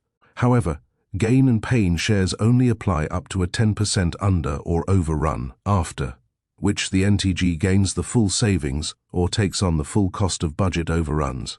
The NTG is not obliged to pay CBJV their 10.5% fee on any costs CBJV incur through the pain share provisions. Risk allocation in executed agreements. The committee is unable to report on many elements of risk allocation due to commercial in confidence sensitivities. When the committee asked DLI who owns or has carriage of key risks in the project, DLI advised the committee that the project risks are generally apportioned accordingly to the party best placed to manage them. Accordingly, risk is shared across suppliers, consultants, contractors, including Clough BMD JV, and the territory as appropriate. Additionally, the committee heard that the NTG took on delivery risk by directly procuring the SPMT and shiplift from Pearlson Shiplift Corporation. DLI told the committee that delivery risk is the greatest risk, as delays to delivery impact the overall CBJV construction program. This risk is managed through regular engagement between the territory, CBJV and Pearlson to ensure alignment of the program. While operating the Slami complex under the OMD, NSS holds operational risks. Looking at the agreements, they say that Paspaley, as the operator, takes all the economic risk, the patronage risk. The NTG retains the risks of a landowner and those associated with construction and long-term capital replacement. DLI told the committee that operational risk generally sits with the operator. They will be running the day-to-day management and organization and planning procedures for the facility. The types of risks that will sit with the territory are as an underlying landholder and, obviously, the construction risk and the long-term capital replacement risk. Design refinements. The following sections consider the design refinements that have occurred to date. Defense requirements. The committee inquired into the consideration of defense in the Slami complex designs. Defense advised the committee that, to facilitate any defense use of the shiplift, defense would require assured access to sustainment infrastructure, including maintenance hardstands. Security requirements will also be an important condition for any defense use of the Darwin shiplift. Dr. Sam Buchanan, Chief Operating Officer, Paspaley Group, told the committee that alignment of the Slami complex with defense needs has been core to the project. Some specific examples given were defense requirements around slipways and docks. More broadly, Dr. Buchanan told the committee that the facility has been purposely built to ensure capability for naval, constabulary-type activities based out of Darwin and the North, that is Navy, and also Border Force. Those vessels were front and center in the design concept. Even in 2016, it was very purposely built for the type of activities that will be occurring and based out of North Australia. DLI also highlighted ongoing engagement with defense in the design of the Slami complex. We have had a Defense Navy reservist in all our design workshops, helping us reach into the different parts of defense as we have needed. to make sure we get the whole facility defense accredited, because they will be a key customer, and they need that as part of using the facility. Every indication that we have seen to date is that they want to use the facility. There has been lots of discussion. I have met with the Commodore for Navy many times about the ship lift. We held a workshop with Defense earlier this year about how they operationalize the use of the facility as part of their ongoing operations up here. The committee is satisfied that Defense needs have been accommodated and understands that no further optimization is needed to facilitate the Department of Defense's use of the Slami complex. Further design refinements. When the committee asked DLI about possible further design refinements, they advised the committee that the design process for this project has been completed and the NT government is currently in its construction phase. Any changes to the design will need to be a negotiated variation to this design, subject to the proposed design. Timing or staging any material variations would need to be negotiated with the Clough BMD joint venture, who is undertaking construction. The development and land deed with the Pas-Bailey parties also contains obligations to design requirements, and completion dates and any material variations to these would be subject to negotiations. As such, significant design revisions could have further cost or time implications for the project. The committee has identified 3 areas where design refinements could be beneficial. Firstly, the EY report identified excess demand above supply for the paint and blast shed. The committee understands that further design and construction works are being undertaken in relation to this feature of the facility. The committee supports these design revisions to ensure that the paint and blast shed does not function as a choke point for Slami complex revenue. Secondly, the committee examined the length of the ship lift. Currently, although the ship lift is 103 meters long, it can lift vessels of up to 120 meters in length. However, there are indications that new defense procurements may exceed the ship lift capacity. In the time since we said that we would commence building infrastructure that we are building now, the Navy has changed its capability and its vessels. It is a constant moving feast. Accordingly, in the future, it may be necessary to increase the maximum length of ships that can be lifted at the Slami complex. The committee understands that modules can be installed to increase the length of the ship lift. However, the committee notes that similar capacity to expand the width of the ship lift does not exist. DLI told the committee that contracts the NTG have signed are silent on who would be responsible for the costs of such an expansion. However, the committee understands that the NTG is responsible for capital upgrade works that would provide a material upgrade, enhancement, or improvement to increase the component's useful function, service capacity, or quality of service beyond its original function or capacity. Finally, the committee inquired into the number of wet berths. In modeling Slami complex revenue, the EY report identified higher demand for wet berths than was available for use in all 3 low, medium and high use scenarios. Potential excess demand for wet berths was of concern to the committee, because the Asil-Allen report that provided the economic case for the Slami complex scope expansion assumed a larger Slami complex would have 4 wet berths, and the EY model assumed it would have 3. Failure to provide enough wet berths to meet demand would create an operational bottleneck, inhibiting the Slami complex's operation. As noted previously, while earlier designs incorporated 3 wet berths at the Slami complex, the current design only provides for 2, one 123.5 meters in length and the second 140 meters in length. DLI told the committee that the number of wet berths was not a significant issue because multiple vessels can fit in a berth at once. Additionally, the redesign to introduce collinearity of berths allows for ships to dock across multiple berths, allowing a larger range of vessels. It is unclear to the committee whether EY's modeling accounted for concurrent use of wet berths by multiple vessels or use of multiple berths by a larger vessel. Nonetheless, DLI advised the committee that it is confident the Slami complex is economically viable with the 2 wet berths as currently designed. What we have is linear longer wet berths, so it means we can probably fit more than 1 vessel on each of those. It gives more flexibility. I know it looks like we have had a reduction in berthage, but it has given us more flexibility. I am not too concerned about that. I still think the ship lift has really good functionality with regard to its ship lifting and its berthage capacity with the new design. That is not a concern. The ship lift facility on its own, as it stands, is fully functional and will do what we need it to do. The committee is satisfied by DLI's confidence in the current number of wet berths.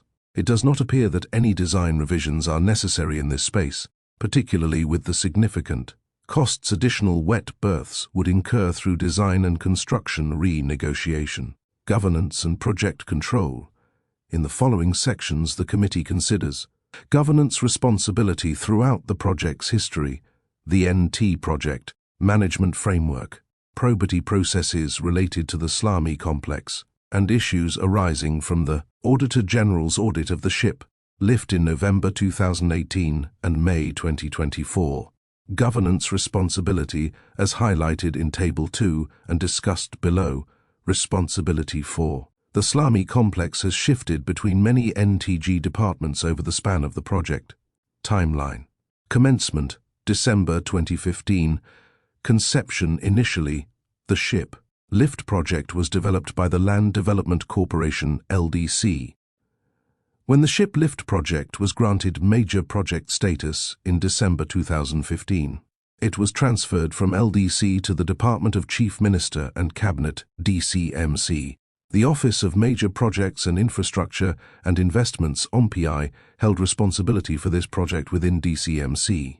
December 2015 to December 2018, private ownership and construction OMPI managed the EOI and RFP that selected PME as the preferred proponent of the Slami complex in 2016.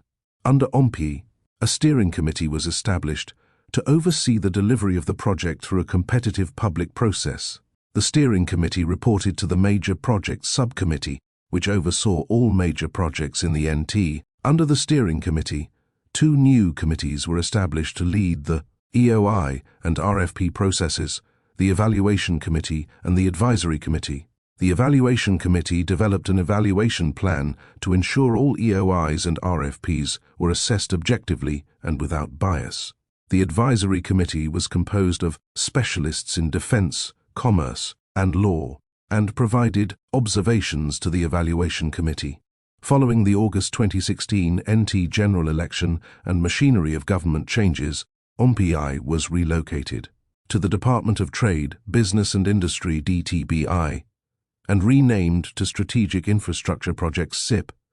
Following the selection of the preferred proponent and the beginning of the FEED, 2 project control groups were formed. The first was established by the PDA signed between Paspaley and DTBI in September 2017. This project control group had joint membership of Paspaley and SIP. Its function was to discuss in detail the progress of the project and related budgeting in addition to considering any potential issues and/or risks that have arisen throughout the FEED process. It received weekly and monthly reporting from the project manager. The second project control group was an internal group composed of representatives from the Department of Chief Minister, Department of Treasury and Finance, Department of Infrastructure, Planning and Logistics, Department of Environment and Natural Resources, and DTBI. This internal project control group's function was to discuss identified risks and identify potential actions to be taken to fully or partially mitigate these risks. December 2018 to July 2020, rescoping for public ownership and construction. The Auditor General's May 2024 report to the Legislative Assembly indicates that there has been a consistent project control group since the project inception phase led by DTBI. In June 2020, DTBI developed a ship lift project plan, which provided a high-level overview of the project's scope, predicted outcomes, key performance indicators, expected timeframes, perceived risks, and governance arrangements. The plan also prescribes the 4 key project aspects, being 1. Establishing access pricing legislation for the ship lift facility regulated by the Utilities Commission. 2. Contract management obligations under the land transfer arrangement and operating agreement. 3. Regulatory approvals, environmental impact statement, development and other approvals. 4. Procurement of design and construction contractor and other separate work packages. For example, ship lift technology and self-propelled modular transporters. Following this, in July 2020, DTBI established a procurement plan, construction contractor, which outlined the scope, procurement stages, generic risk assessments and assessment panel requirements. Later that month, the Slami Development and Land Deed (DLD) was signed between the NTG, NSS and PP. This established a project reference group with joint representation from the NTG and Paspali. August 2020 to August 2023, design and construction contractor selection. In August 2020, EOAS for a design and construct contract were opened, run by DTBI and supported by DCMC. In September 2020, following the August 2020 NT general election, responsibility for the delivery of the Slami complex was returned to DCMC. DCMC then ran the RFP for the design and construct contract, which opened in March 2021. In June 2021, the OMD, OMS and first variation to the DLD was signed and agreed to. Negotiations for the operating agreement occurred directly with Paspali. This was a cabinet decision. At the beginning of 2022, responsibility for the ship lift project was moved to Infrastructure, NT within the Department of Infrastructure, Planning and Logistics, DIPL. DELI advised the committee that because the project was already being run via a central project team, this transition saw a continuation of project knowledge and staff. DIPL established a project management team with joint membership from DIPL and DCMC to oversee the design development phase. As such, DCMC continued to assist DIPL to deliver non-construction related elements of the project. As the project sponsor was the CEO of DCMC, DCMC remained effectively responsible for all non-construction related elements of the project. September 2023 to the present, construction. The project management team was dissolved after the construction contracts were signed in September 2023. The project moved into an implementation phase, overseen by the relevant department and chief executive, reporting to the relevant minister. Following the August 2024 NT general election and machinery of government changes, responsibility for the Slami complex now sits with the Department of Logistics and Infrastructure, DLI. DLI is now the lead agency for the project management team and are the contract managers. Currently, there are two key project governance groups. The project reference group established under the DLD, on which DLI and Paspali Group have membership, and the project leadership team under the CCC, on which DLI and CBJV have membership. Despite responsibility for the project being moved to DIPL and then on to DLI, DCMC were a member of the project reference group until November 2024. The current role of the project reference groups is to guide and provide advice, but decision-making is in the hands of the territory government. Paspali Group advised the committee that the governing project reference group, established by the DLD, meets monthly.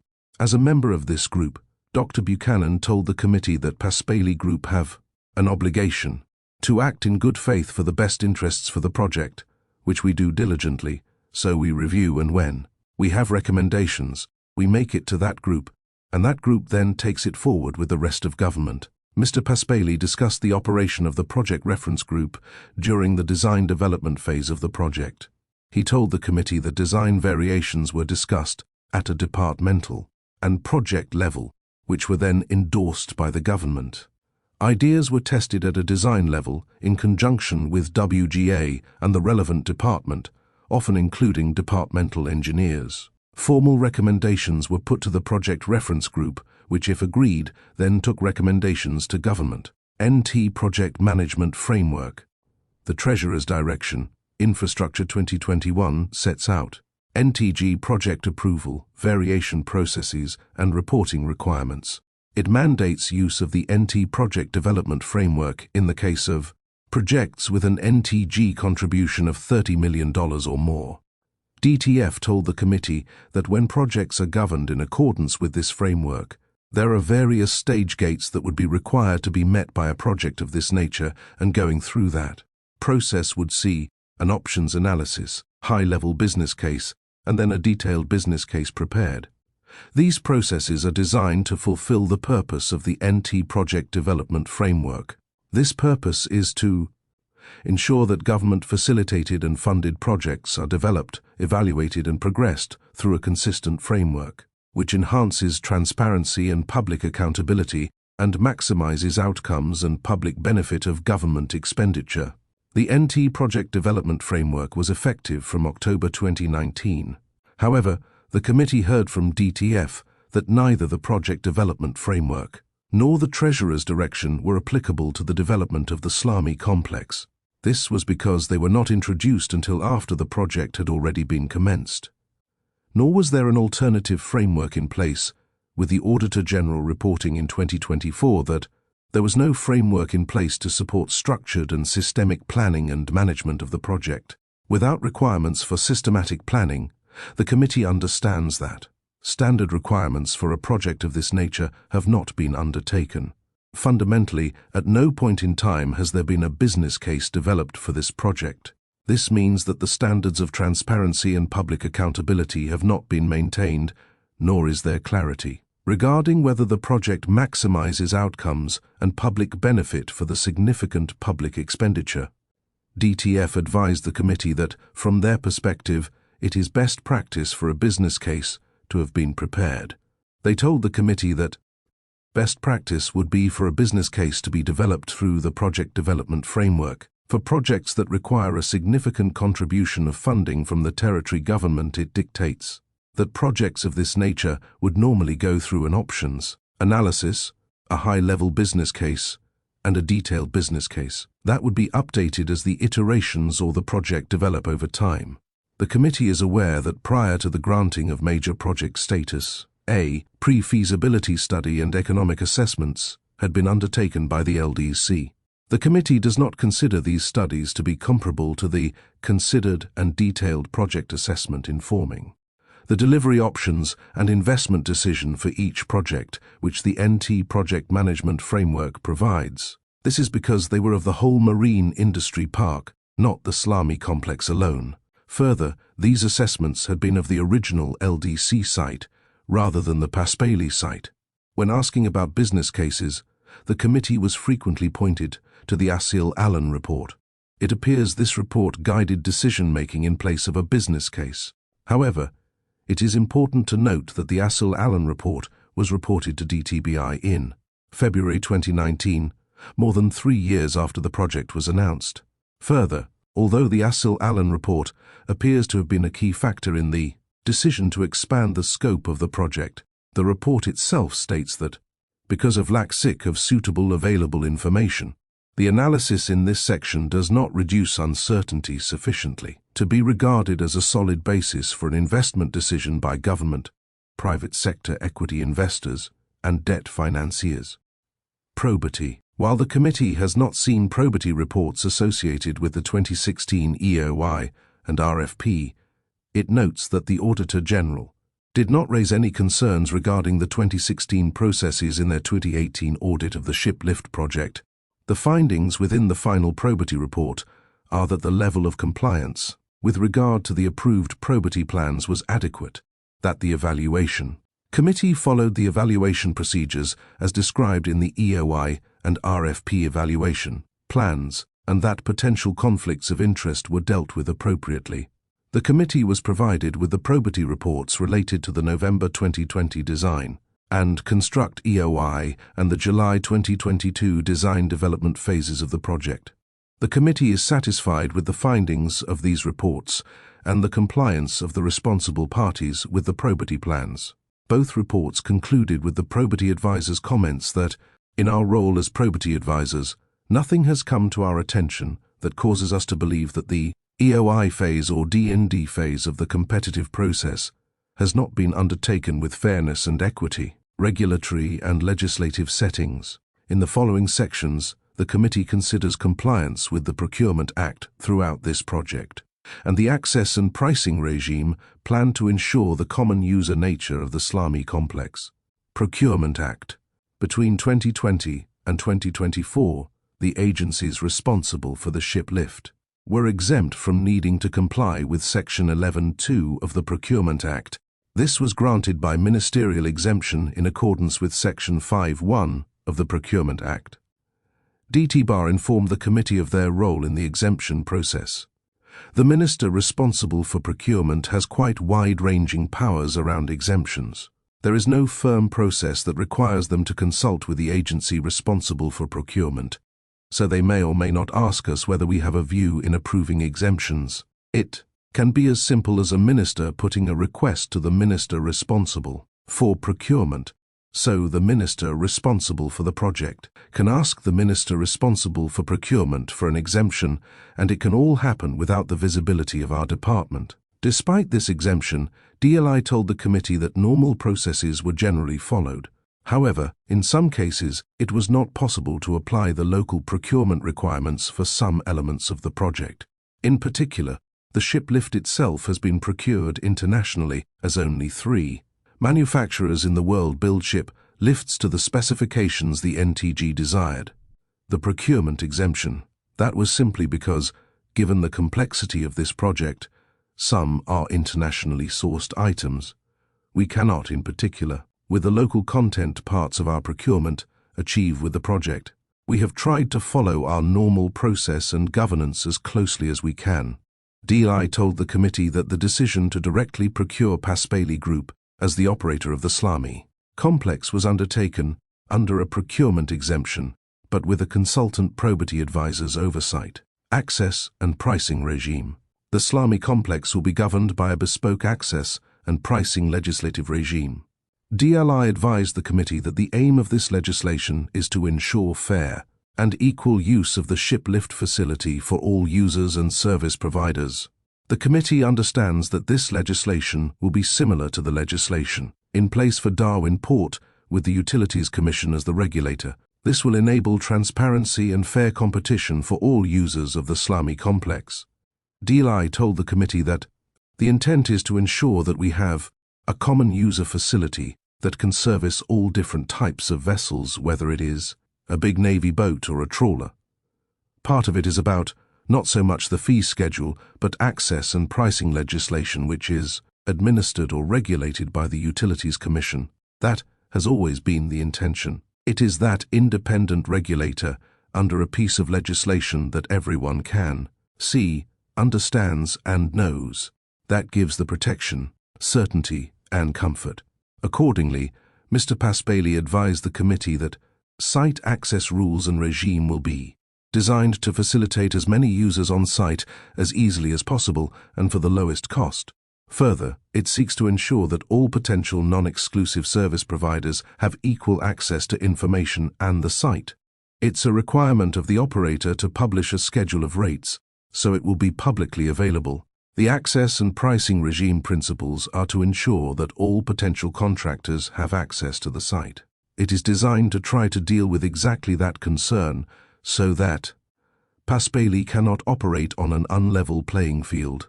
If there is a local welder who wants to go on site, providing he has the requisite training, safety standards and meets those things that are required of a 2025 facility, they will have access on an equal basis to Paspaley. The access and pricing regime will establish mechanisms that provide the Utilities Commission oversight of the Slami complex and regulatory powers. Mr. Paspaley advised that the legislation would allow the Utilities Commission to monitor and potentially regulate the operator's pricing and profits, including monitoring the price of a service, fixing the price of a service, fixing a maximum price for a service, fixing a maximum revenue in relation to a service, applying an average price cap to a basket of services and imposing revenue yield control. Mr. Paspaley noted that rather than just having contractual obligations as the Slami complex operator, the access and pricing regime meant that Paspaley would be acting unlawfully if it did not uphold a common user facility. Not only are there clauses within the contract that hold us to specific performance measures and penalties for not doing so, which are contractual, the government has gone to the relatively extraordinary length of creating legislation that would make it unlawful for us to not comply with those things. It is not just a contractual breach, but then a breach of the law. Should NSS not be the operator of the Slami complex, Paspali Group has maximum fees for use of various aspects of the Slami complex in their DLD with the NTG. DLI advised the committee that they expect the access and pricing legislation will recognize priority agreements entered into before the commencement of the legislation, delivery risks and mitigation. In the following sections, the committee outlines the delivery risks it has identified associated with the Slami complex, including defense commitment to use the Slami complex, lead-in times for usage, and labor skills shortages. The interface between the Slami complex and naval, port, and land use planning. Contingency plans for cost or schedule overruns are also considered. Defense commitment. Mr. Paspali highlighted that the NTG has yet to secure any commitments from the shiplift. Is target users including, most importantly, the Department of Defense and Border Force. This is a concern for the operational success of the project. The EY report projected that almost half of the Slami complex revenue would come from defense. Accordingly, if defense does not use the Slami complex, then the economic viability of the shiplift will be at risk. However, DLI advised the committee that they were confident that defense would use the Slami complex when complete. DLI told the committee that every indication that we have seen to date is that they want to use the facility. The facility they have at Coonawarra at the moment, they have not been spending huge amounts of money on that because they want to use our facility. Further, as previously discussed, defense has been extensively involved in the design of the Slami complex. The committee is satisfied that defense has an interest in using the facility but notes that a formal commitment from defense would be of value to the operator. Lead-in times. Both DT Bar and Paspali Group advise the committee that the nature of shiplifting and marine servicing means that there are long lead-in times for servicing vessels. Mr. Paspali told the committee that vessels are often booked for maintenance and refits years in advance. To meet user needs, long lead-in times means that the operator needs key operating information well in advance of actual operation. In particular, the operator needs to know the anticipated commissioning date when the Slami complex may start to operate, as well as the pricing for services. This is critical to ensure there is high utilization of the Slami complex in its first years of operation. However, there is currently significant uncertainty regarding these key features of the Slami complex's operation. Mr. Paspali expressed to the committee his frustration that DLI has not yet provided them a notified completion date of construction, or the access and pricing regime, which has prevented Paspali Group from securing commitments from service users and providers. The lack of a notified completion date for the facility is preventing Paspali from marketing the project or properly engaging with our potential user. If we approach customers today, the first question they ask is when. Can you lift me? Before we can get to rates, volumes, or an intelligent, well-considered detailed business plan, we need to know when it will open and what the terms of the access and pricing legislation are going to be. Anticipated commissioning date. DT Bar told the committee that current levels of uncertainty regarding the date of operation of the Slami complex risks prospective customers choosing to service their vessels in other facilities. To delay or not have this capability does a few things. It increases costs and downtime for boats. Right now, lack of certainty means that people who want to do things in the north are looking at their options and making decisions where they feel most confident that the capability will exist. That is a big risk for us, and we would like to make sure we close that risk off as soon as possible, so that people can see the pathway, what it looks like, and how they will participate in that market. They are unquantified but real risks on feedback we receive from stakeholders. Indeed, Mr. Paspali indicated that Paspali Group were booking their vessels into their Francis Bay facility rather than the Slami complex due to concerns regarding delays. For our own purposes, we lift our ships basically every 2 years, so I already want to know where I am lifting in 2 years' time. I am planning on lifting it at my facility because I do not have certainty of being able to lift at that facility. Beyond customers, this was an issue for businesses that are required to provide those maintenance services that need to invest in tooling, people, and capability. This is also a concern for defense use of the Salami complex. Defense's advice to us is they need an 18-month timeline for booking in their ship's maintenance for each of the ships. And we have to work in with their timelines as well for the decommissioning of their shiplift to be able to use our shiplift. Under the operation and maintenance deed, there was a provision whereby the territory must give notice to the operator, being the Paspaley Company, of the anticipated date on which commissioning of the facility will occur, and the anticipated commissioning date must not be less than 12 months after the date of the notice. So it is effectively a 12-month notice period for the commissioning of the facility, which occurs after practical completion. In order to meet the construction date of March 1, 2027, the NTG would need to provide the anticipated commissioning notice by March 1, 2026 at the latest. Accordingly, although the committee understands that it would be advantageous for Paspaley Group to receive notice of the anticipated commissioning date as soon as practical, the committee notes that the NTG is operating within the timeframes in the OMD as agreed to by Paspaley Group at the time of contract signing. The committee has heard that concerns regarding a lack of receipt of the anticipated commissioning date have been exacerbated by the past delays in the project. These have meant that Paspaley Group has lost trust in the program schedules provided by DLI. Mr. Paspaley told the committee, "We need to receive a notice of completion date under our contract. We have received multiple program schedules, some of which may be accurate, some of which were clearly inaccurate, and, as a consequence, it would be fair to say we have a high level of skepticism about the dates that we have been given, until we are notified under our contract of a completion date." The committee understands this skepticism, noting that the Salami complex was initially expected to be operational by April 2021. As noted previously, this was pushed back repeatedly to 2023, 2024, 2025, and again to its current date of March 1, 2027. That said, the committee notes that the delays which have plagued this project have been primarily in the design and contract negotiation stages of the project.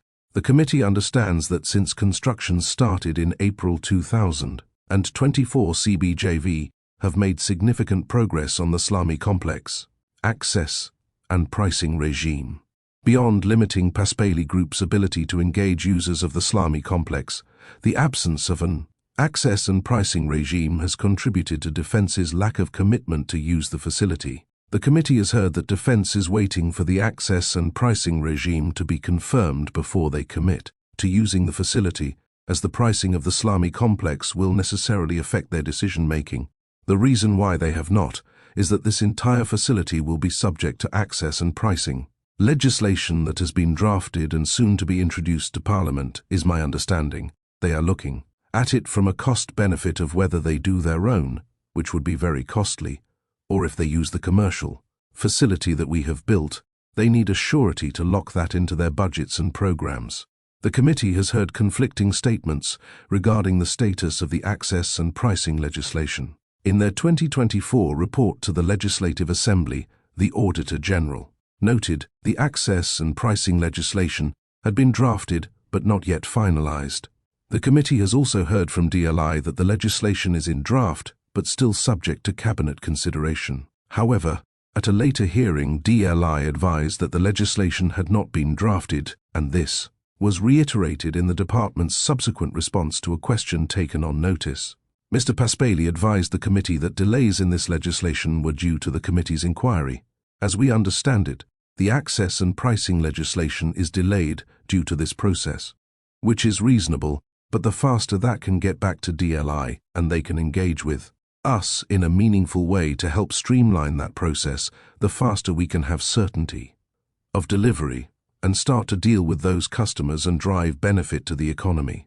Mr. Paspaley also told the committee that they would like DLI to work with them on the access and pricing regime to make the Salami complex a more efficient and better able to be utilized facility than may otherwise be the case. Labour skills shortage. The committee heard from Mr. Paspaley that there are labour skill shortages in the territory, and noted that the Northern Territory has been losing capability in the highly technical skills required to do some of the marine maintenance work that is required, particularly when it comes to things like defence, border force and foreign navies and the types of work that Australia looks to do.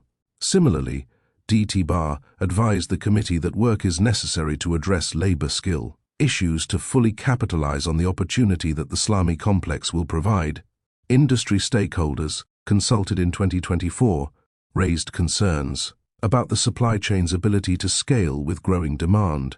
A consistent challenge identified is workforce shortages at all levels, highlighting the urgent need to develop and retain skilled labour to fully leverage existing capabilities and capitalise on emerging local and international opportunities. Using information from the Industry Capability Network, the ASIL Allen report identified the Darwin marine services industry as having the least capability in the areas of utilities, plumbing and water, and heating, ventilation and air conditioning HVAC systems. They further identified challenges in upskilling local workforce for defence contracts. NT businesses vying for defence contracts often did not have the necessary range of skills at the appropriate levels, and that they often could not fill their vacant positions. Many businesses are small to medium enterprises, and Darwin has a fairly transitory workforce. These matters lead to financial and logistical barriers to upskilling. A skilled and accessible workforce is essential for building and maintaining business capability, in such a workforce happens when there is a large pool of workers with the appropriate skills and experience. Historically, the availability of fly-in, fly-out workers has made the Northern Territory competitive, but compounds challenges surrounding local workforce development, especially in the advanced trades skills area, as local contractors, employers do not seem to have the time, resources, or will to invest in developing their workers' skills beyond immediate project demands.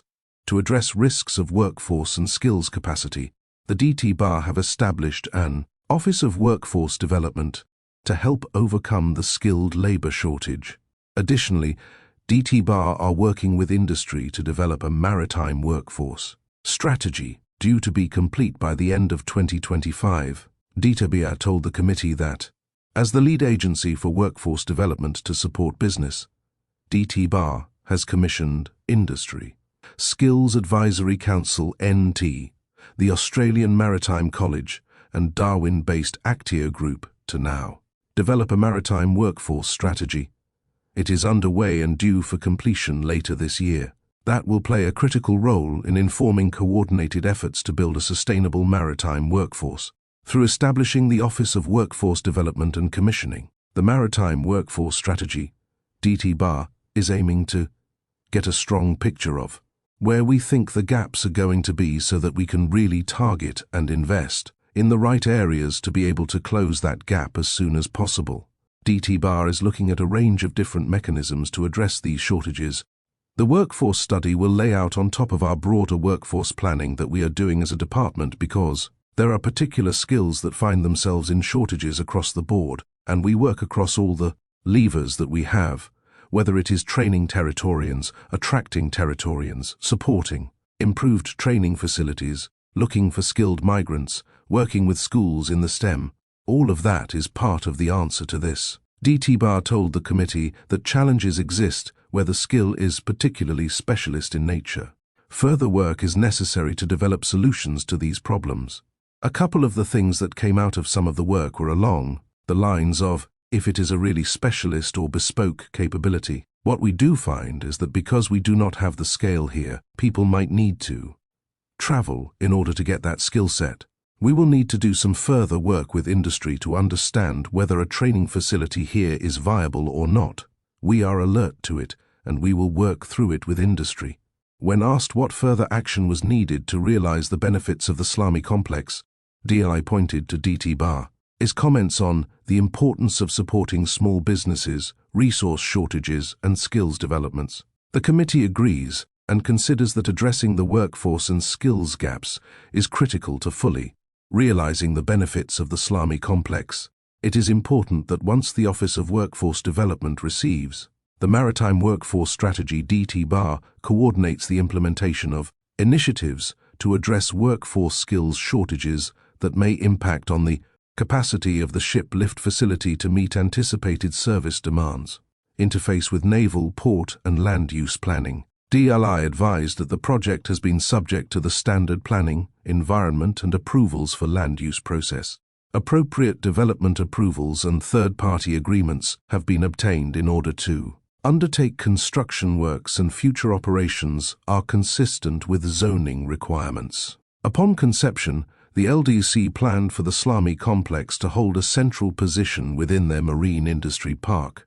However, upon completion of the first EOI and RFP, Cabinet agreed to move the location of the Slami complex to its current location beside the multi-use barge ramp. The Auditor General raised concerns regarding the economic effects of the location move, as they noted the original pre-feasibility studies had advised the central location as key to unlocking the potential of the precinct. As this location is not consistent with the position presented in the preferred option, there is a risk that the territory's objectives may not be realized in an effective or efficient manner. However, the committee heard from DLI that the link between the LDC Marine Industry Park and the Slami complex have been retained. DLI told the committee that there are key connections between the Land Development Corporation, its multi-user barge ramp and the common user area. Further, DLI advised that the LDC wholly owns and is developing the broader precinct to complement and support the ship lifting activities and support the maritime industry through its planned Marine Industry Park development. Indeed, the LDC's master plan of the Marine Industry Park has been redeveloped in response to the location of the Slami complex at the Paspali site, with a sequenced set of development priorities up to and beyond 2030. The LDC has also provided assistance to the project during construction. Other key interfaces between the Slami complex and other parties include the Darwin port and the Royal Australian Navy. As an adjacent landowner, the Darwin port has also provided assistance during the dredging phase of the project. As discussed in the section Design Refinements, defence requirements are such that the facility must have specific qualifications certifying that the facility meets defence standards. The committee is satisfied that these have been accommodated. Contingency plans. DLI told the committee that the current date for practical completion is 1 March 2027, and DLI's advice at this stage is that the project is on track. However, the committee was advised that the paint and blast shed is behind schedule, currently on track to be completed by May 2027. The committee has been informed that there are contingency plans for cost and schedule overruns. DLI advised the committee that delays have been built into the contractor's program, and there are a number of mechanisms to manage delays. Some of these mechanisms are being used to address the delay in the program related to the paint and blast shed. These include monthly progress reports, including details of performance against the target completion date, corrective action where the contractor activities fall more than 10 working days behind acceleration direction, requiring additional skills and resources. Additionally, acknowledging the challenges associated with construction in the NT climate, the committee heard from DLI that delays associated with cyclones have also been factored into the program. Further, the NTG has taken out separate insurance policies to cover associated risks that may delay construction completion. As discussed in the section Obligations in Executed Agreements, the CCC has an incentivized target cost model. This means that the NTG and CBJV share equally the pain of any cost overruns above the agreed contract cost, up to a 10% cost overrun. Additionally, as previously highlighted in the section Cost Escalations, the $820 million estimated budget includes contingency for cost overruns, regional impact and opportunity costs. In the following sections, the committee outlines further regional impacts of the Slami complex and losses from past delays. Regional impact. Many of the regional impacts of the Slami complex have been traversed previously in the section titled economic and strategic benefits, local employment. Additionally, construction of the Slami complex itself will bring benefits to the territory through local employment. As of Q3 2025, $103 million of CBJV's construction contracts have been awarded to territory companies. BMD noted that 58% of the construction workforce were local Territorians in April 2025. This increased to 68% of the workforce by the third quarter of 2025. Information provided by DLI to Northern Australia Infrastructure Facility outlines that as of June 2025, 30 FTE staff were First Nations. The committee heard that Aboriginal and Torres Strait Islander employment has increased since then. In Q3 of 2025, 34 Aboriginal people were working on the project, 10% of total hours worked on the project. Further, as of Q3 2025, $38.7 million of contracts have been awarded to Aboriginal business enterprises. This includes $16.9 million to Wilga Indigenous Corporation to supply 400 and 30,000 tons of rock to construct the Darwin ship lift facility. Beyond immediate employment, CBJV have facilitated site visits with Charles Darwin University and other educational institutes. As highlighted on the Northern Australia Infrastructure Facility website, in partnership with the Department of Logistics and Infrastructure, head contractor Clough BMD, joint venture CBJV hosted project presentations and site visits for 15 Stars Foundation students and 24 Clontarf Foundation students, encouraging pathways into apprenticeships, traineeships, and future graduate opportunities with CBJV and the Northern Territory Government, Francis Bay, and the Darwin City deal. The successful completion of the Slami complex will also unlock opportunities for economic development at Francis Bay. Currently, Francis Bay is home to a significant marine industry, including Paspaley Group's commercial ship lift. The completion of the Slami complex will drive the relocation of much of this marine industry from Francis Bay to East Arm. The relocation of these marine industry activities to East Arm will enable Francis Bay to be redeveloped for use beyond marine industry. For example, the Darwin City Centre Master Plan, released in 2015, saw an opportunity to connect and integrate the Darwin City Centre and Stuart Park through the urban redevelopment of Francis Bay. Indeed, with the construction of a seawall, Francis Bay could be a substantial development site which could accommodate at least 15,000 people. Similarly, redevelopment of Francis Bay is a long-term feature of the Darwin City deal, which seeks to support future development of the Francis Bay and Stokes Hill precincts with a vision to connect the harbour foreshore and truly connect the water and the city. The Darwin City deal brought together the Commonwealth Government, NTG, City of Darwin, Charles Darwin University, and Larrakia people, to position Darwin as a vibrant and livable tropical capital city, supported by a growing population and diversified economy. The Darwin City deal was supported by a $100 million contribution from each of the Commonwealth and the NTG. Losses from past delays. Fundamentally, as Paspaley Group advised the committee, revenue can only be generated once the Slami complex is constructed.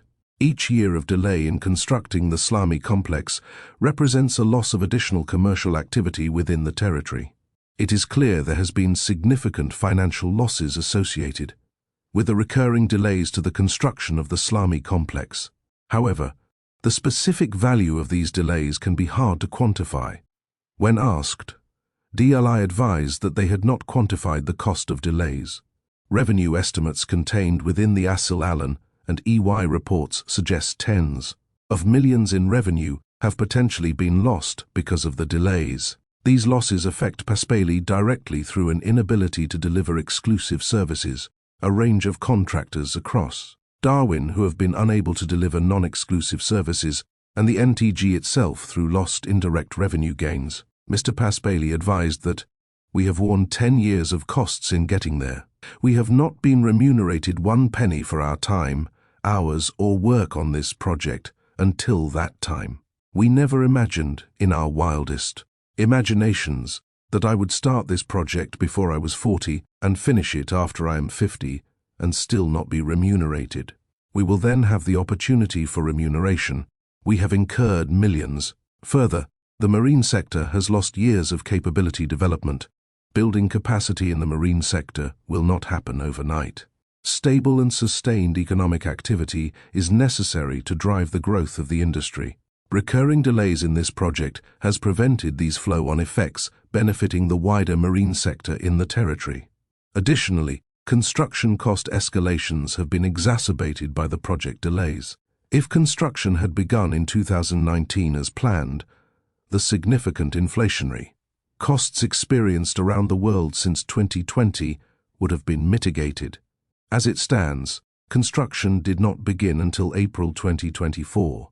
Mr. Paspaley told the committee, "The last 5 years has seen the extraordinary impact of COVID and government.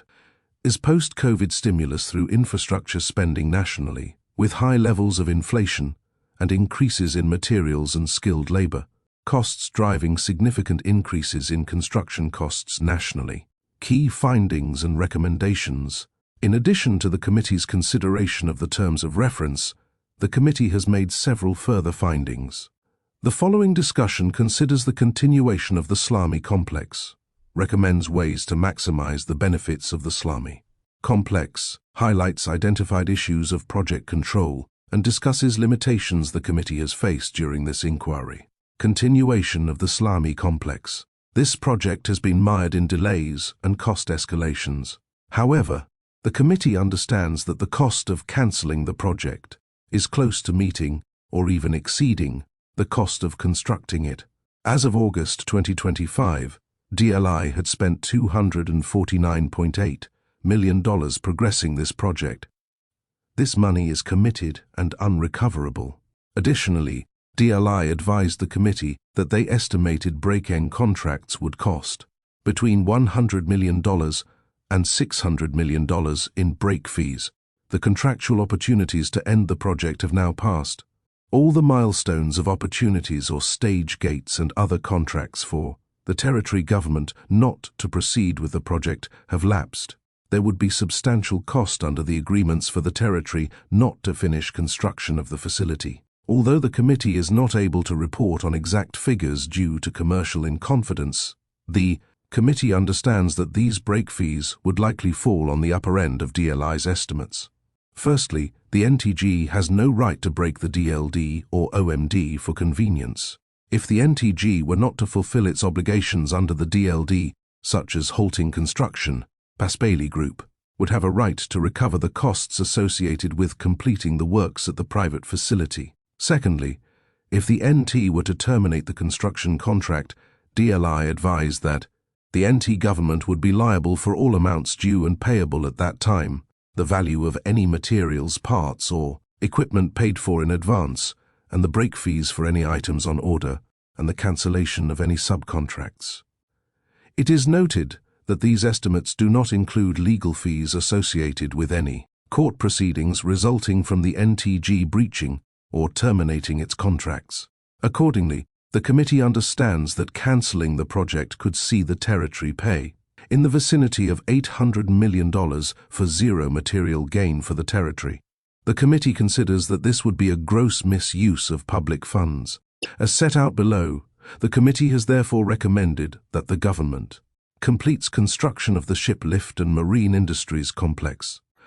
Recommendation 1. The committee recommends that following consideration of the evidence received and contractual obligations, the government continues with and completes construction of the Darwin ship lift and marine industries complex. Nonetheless, the committee is concerned with the cost escalations that have occurred throughout this project.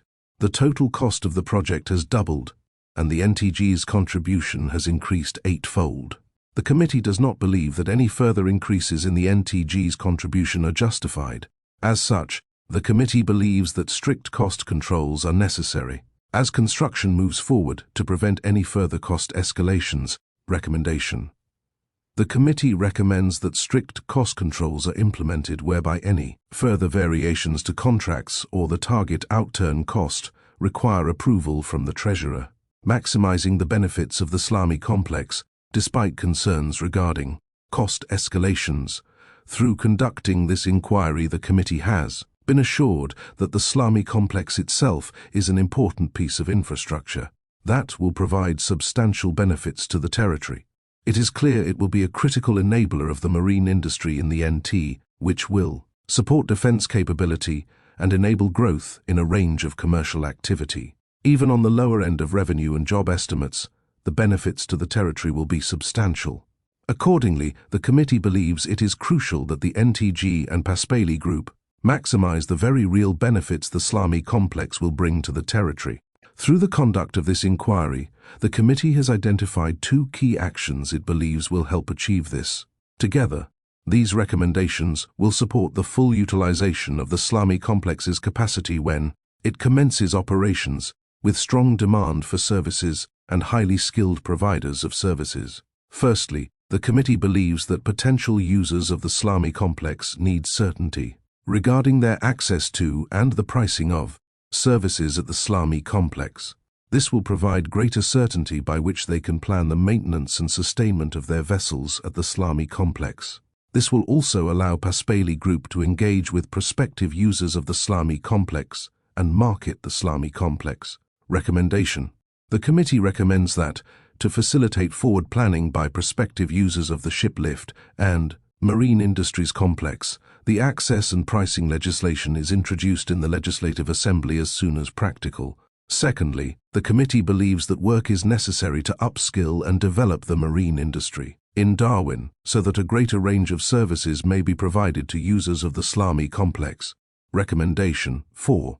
The committee recommends that the government coordinates the implementation of initiatives to address workforce skills shortages that may impact on the capacity of the ship lift facility to meet anticipated service demands. Project control. The committee believes that much stronger project and cost controls were necessary throughout the life of this project. It is clear to the committee that the project delays and cost overruns were not inevitable, acknowledging that some cost escalations were a result of scope increases. To accommodate evolving defense needs, the committee believes that with stronger planning and project controls, the Slami complex could have been completed earlier and for less cost. Business case. Business cases provide detailed analysis of a policy problem that a government seeks to resolve, the different options it may pursue to achieve a solution, and the costs and benefits to each option, amongst other features. They provide an evaluative framework against which governments can make decisions. A business case is the formal means of presenting information about a proposal to aid decision-making. It includes all information needed to support a decision to proceed or not with the proposal and to secure necessary approvals from the relevant government agency. Business cases do not eliminate risk or uncertainty, rather, they outline clearly the risks of a project. Through the provision of fulsome information, they support governments to make evidence-based decisions. In turn, comprehensive groundwork underpinning a project can support its successful delivery. Fundamentally, the committee understands that no business case was prepared at any point in the decade-long project, including its major reset in 2018 to 2019. The committee inquired into this matter extensively. Mrs. Zio, do you have advice as to why there was no business case prepared? DTF. The government was provided a raft of information in regard to the economic financial implications associated with the project. A business case was not sought. Mr. Chair, is it usual practice for the department to do a business case? DTF. Yes. From a Treasury perspective, best practice would be for a business case to be developed through the project development framework for projects that require a significant contribution of funding from the territory government. Dictates that projects of this nature would normally go through an options analysis, a high-level business case, and a detailed business case. That would be updated as the iterations or the project develop over time. Mr. Chair, was it directed not to do a business case? DTF. From what I am aware of, the information was not sought. Mr. Chair, what does that mean? DTF. We were never asked to provide a business case or the lead agency. There was never a direction, from what I am aware of, to not do one. Mr. Chair, was it ever suggested that one should be done? DTF, I guess there were a number of pieces of information and analysis on the broader economic and fiscal impacts of the project. It was up to the government at the time to make a decision on how they interpreted that and what they did with it. Mr. Chair, that would have been a government or cabinet decision at the time. DTF. Correct. As such, the committee has real concerns regarding the evidence on which key decisions have been made that have significantly shaped the Slami complex. The lack of business case is unacceptable for a project that, in a best-case scenario, would have cost the territory $100 million. As noted by DTF, procurement of a business case is best practice. Although the committee understands that the NT project development framework was not in place when the Slami complex was conceived, it has long been a staple of good project management to procure business cases for major infrastructure projects. For example, the first volume of Infrastructure, Australia's Best Practice Case Studies for Infrastructure Planning and Delivery, released in 2010, highlights that robust business cases, developed and tested over a number of years, help to ensure that the final project, design and specification meet the needs of users and the wider community and are therefore successful.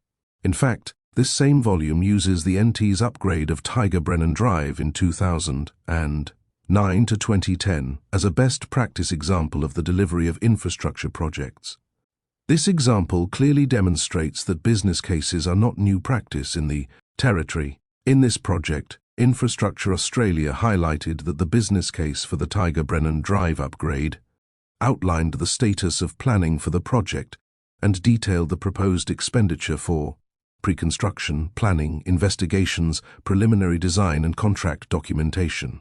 It also outlines the strategic fit, risks, governance and contractual arrangements, scoping, environmental, cultural and social issues, timing, design and construction features, demand forecasts, safety, and refers to a benefit-cost analysis. Additionally, responsible agencies were repeatedly reminded of the need for robust and evidence-based decision-making to be undertaken by the Auditor General.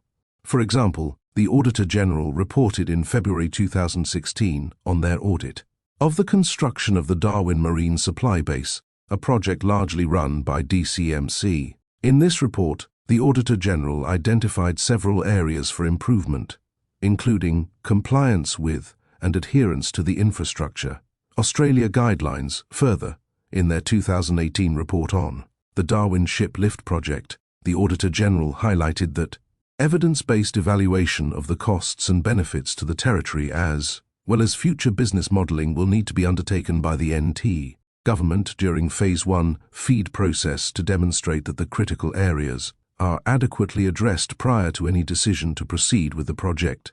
Although the Assil-Allen report was commissioned at this point, the Assil-Allen report itself notes that its limitations are such that it should not be used as a basis for investment decisions because of lack of suitable available information. The analysis in this section does not reduce uncertainty sufficiently to be regarded as a solid basis for an investment decision by government, private sector equity investors, and debt financiers. Without a business case, the initial decision to commit $100 million to the project was made without a strong understanding of the economic or social benefits the Slami complex would bring to the territory, nor the costs the project might reasonably incur. It is clear to the committee that a business case should have been prepared prior to $100 million being committed to the Slami complex, and that the responsible agencies would have been aware of this. It is also clear to the committee that a business case should have been prepared for the project following the termination of the PDA in December 2018. Instead, decisions were made that appear to be based primarily on the Assil-Allen report, despite its self-admitted limitations. Re-evaluation of project costs and scope. The committee notes that issues associated with the failure to develop a business case when investment decisions were made in 2016 and 2019 were not isolated in time to those investment decisions. Business cases should be continually updated throughout the development and decision-making process to include the best information available, while taking into account whole-of-life cycle considerations. This point was also made to the committee by DTF. Projects of this nature would normally go through an options analysis, a high-level business case and a detailed business case. That would be updated as the iterations or the project develop over time. This point was also made by the Auditor General in their 2024 report to the Legislative Assembly when they recommended that DLI should, for large projects undertaken over an extended period of time, develop and implement a process which requires periodic re-evaluation of costs and scope, particularly when extensive time has passed between the original project analysis and commencement of the actual project, or when there are significant economic changes during that time. Document the impact on project plans and risk assessments of any re-evaluation of or changes. 2. Project requirements with revisions to key documentation undertaken promptly. This may require additional processes to support version control. It is clear to the committee that re-evaluations of the benefits of the SLAMI complex have been infrequent. When the committee asked DLI what benefits the SLAMI complex would bring to the local maritime industry and flow-on benefits to the regional economy, DLI advised the committee that it is difficult to quantify the exact benefits, but we had Asil Allen have a go at it, I think in 2018 to 19. You could index those figures, you could adjust it. Similarly, when asked for further information regarding the direct and indirect effects of the ship lift on jobs, DLI referred the committee to the modelling in the Asil Allen report. The committee notes that this report is now 6 years out of date, with significant changes to the project and operational context of the SLAMI complex. The committee also notes that the EY report also quantifies some benefits of the SLAMI complex. However, this was not provided to DLI until June 2025, more than 6 years after the Asil Allen report was reported to DTBI. Notably, it was also after an additional $400 million had been committed to the project by the NTG over the period 2022 to 2025. Accordingly, the committee is of the view that the lack of a business case has had an ongoing and lasting impact on decision-making throughout the life of the project. When faced with questions to increase the scope of the SLAMI complex or provide it more funding, decision-makers did not have a point of reference to evaluate options against. The true economic and social benefits of the SLAMI complex were unclear. Judgments of the additional costs the NTG was willing to incur lacked solid foundation. The committee believes that these issues, when evaluating the costs and benefits of the SLAMI complex, severely undermined the ability of decision-makers to make decisions that maximized desired outcomes and public benefit. Design revisions and delays.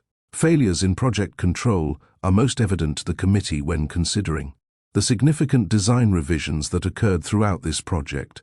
The committee understands that design revisions are a usual part of the construction process. However, the major design revisions that occurred after 6 years of project development indicate to the committee that the failure to procure a business case and engage in proper due diligence prior to project approval and progression has caused extensive delays to this project. In the PDA signed in 2017, the design of the SLAMI complex included a ship lift finger pier that extended out from the hardstand area. A wet berth was planned on either side of the finger pier.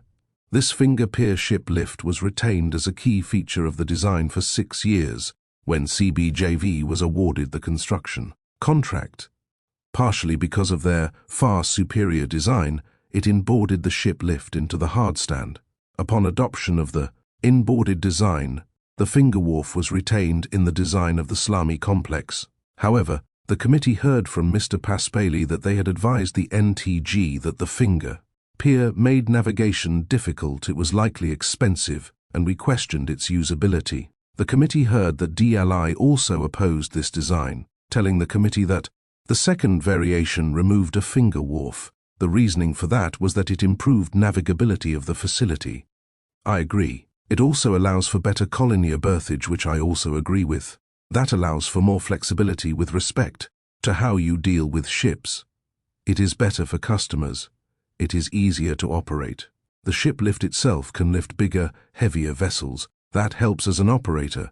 It helps get more types of vessels in, so that can only be a positive thing. Further, when the project was under the leadership of the DCMC, DIPL was asked to give technical advice on the feed that Paspaley had developed. DLI advised the committee that DIPL did not agree with the front-end engineering which had occurred, and there were many optimizations which could occur for that design. The committee is concerned that so many key stakeholders in the project opposed the design, including the operator Paspaley and the owner-developer DIPL and DLI. The committee is also concerned that this sub-optimal design was retained through 6 years of development. This highlights the value of regular re-evaluation of the cost and scope of projects. Limitations on the committee's inquiry. The committee has dealt with 3 challenges associated with evidence throughout this inquiry. Firstly, as discussed, the committee has identified a material lack of evidence substantiating key decisions made throughout this project. Secondly, commercial in-confidence protections have also limited the committee's inquiry. This has limited the committee's ability to report on evidence it has heard throughout this inquiry. Finally, cabinet in-confidence protections have inhibited the committee's access to documentation substantiating key decisions made over the life of this project. The committee notes that it is not alone in facing oversight challenges associated with cabinet in-confidence protections. In their 2024 report to the Legislative Assembly on their audit of the Shiplift project, the Auditor General highlighted that cabinet in-confidence protections were a fundamental limitation of their audit. I was informed that key decisions affecting delivery of the project were made at a cabinet level, and the agencies were unable to provide evidence to demonstrate that each decision had been accurately and adequately informed by facts and evidence such that, on balance, each decision would achieve the most effective, efficient, and economical outcome for the territory. Accordingly, and consistent with past practice, I submitted 2 requests to the Cabinet Office to cite information supporting the decisions. The requests were solely to cite the supporting documentation provided by the agencies and not to cite evidence of deliberations, discussions, and decisions within Cabinet. Both requests were declined. Cabinet in-confidence limitations on the committee. Cabinet in-confidence protections are rooted in the Convention of Collective Cabinet Responsibility, which requires all members of Cabinet to stand by the collective decisions of Cabinet, even if they personally oppose the decision agreed to by Cabinet. To uphold this convention, Cabinet meetings and their discussions are strictly confidential. To allow free and fulsome debate and disagreement within Cabinet meetings, this extends to papers and evidence submitted to Cabinet that inform Cabinet decisions. These protections are codified in the Information Act 2002, and this Act specifies that there are general principles of a. Accountability for government information, and b. A right to access government information. These principles mean that certain information must be proactively released by government, and people may apply to access further government information. However, information is exempt from these requirements if the information relates to Cabinet activity, that is, it was brought into existence for submission to and consideration by an executive body, whether or not it has been submitted to or considered by the executive body, or was brought into existence to brief a minister in relation to a matter to be considered by an executive body, or was considered by an executive body, or is an agenda, minute, or other record of the deliberations or decisions of an executive body, or would disclose information about the deliberations or decisions of an executive body, other than information that has been published in accordance with a decision of the executive body, or would disclose a communication between ministers about the making of a decision or the formulation of a policy if the decision or policy is of a kind generally made or endorsed by an executive body, or was brought into existence to brief a minister in relation to a matter the subject of consultation between ministers about the making of a decision or the formulation of a policy if the decision or policy is of a kind generally made or endorsed by an executive body, or is a draft of information mentioned in subparagraph. Currently, an access agreement between the Northern Territory Archives Service and DCMC provides for an annual opening of Cabinet submissions and decisions 30 years after the record's creation. These are released on 1 January each year. As such, Cabinet documents relating to the early stages of the Slami complex will not be publicly released until January 1, 2046. Subsequent decisions will not be available until later years. This means that evidence and documents associated with decisions made at Cabinet have been withheld from the committee. In both public hearings and answers to questions taken on notice, the committee was repeatedly informed by NT agencies that the answers to questions the committee was asking were subject to Cabinet in confidence protections. These protections have hindered the committee's ability to understand several significant decisions made by Cabinet which have shaped the fiscal exposure of the NTG in this project. For example, when the committee asked the DLI what data and modelling beyond the Asil-Allen report was used to inform the decision to expand the scope of the Slami complex in 2019, the committee was told, "This decision is subject to Cabinet in confidence."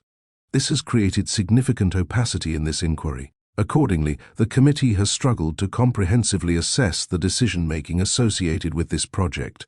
Public interest. The committee is of the view that should questions remain in the public interest, the free press is best placed to question former cabinet ministers of both the Gunner government and Lawler government as to the decision-making surrounding this deal. In light of this inquiry, the committee considers it prudent to reiterate the recommendation made by the Auditor General in their May 2024 audit of the Shiplift project regarding implementation of processes to facilitate effective review of government operations by oversight institutions. Recommendation. The committee recommends that government agencies be required to design and implement processes to ensure information demonstrating evidence-based decision-making is documented, retained, and, if necessary, captured in a format that can be provided for audit scrutiny. Regard for the Auditor General. The committee notes its concern that there is not sufficient regard placed on the views of the Auditor General within DLI. In their 2024 report to the Legislative Assembly, the Auditor General recommended that DLI should consider undertaking an assessment of the cost-benefit analysis attributable to the development of the Marine Maintenance Precinct, including the shiplift premised upon the maximum contribution by the territory of $215 million. When the committee asked DLI how they had responded to the Auditor General's 2024 recommendation, more than a year on from the recommendation having been made, the department responded by stating that consideration will be given to the recommendation to assess the cost-benefit analysis attributable to the development of the Marine Industry Precinct, including the shiplift once completed. The committee believes that this misses the substantive point made by the Auditor General that public agencies should spend public money responsibly, knowing the effect of their expenditure. As discussed above, frequent re-evaluation of the costs and benefits of a project is necessary to steer decision-making throughout the life of a project. The committee is particularly concerned with this response in light of the $300 million cost escalation between the Auditor General's recommendation and the committee's request for information. It appears to the committee that DLI did not meaningfully engage with the Auditor General's recommendation. Assessing the costs and benefits of a project that has already been completed defeats the purpose of a cost-benefit analysis and certainly does not follow the spirit of the Auditor General's recommendation. The committee emphasizes the need for all public agencies to give serious consideration to the Auditor General's recommendations as a core feature of an agency's public accountability. Auditor General's recommendation. The committee emphasizes the need for all public agencies to give serious consideration to the Auditor General's recommendations as a core feature of an agency's public accountability.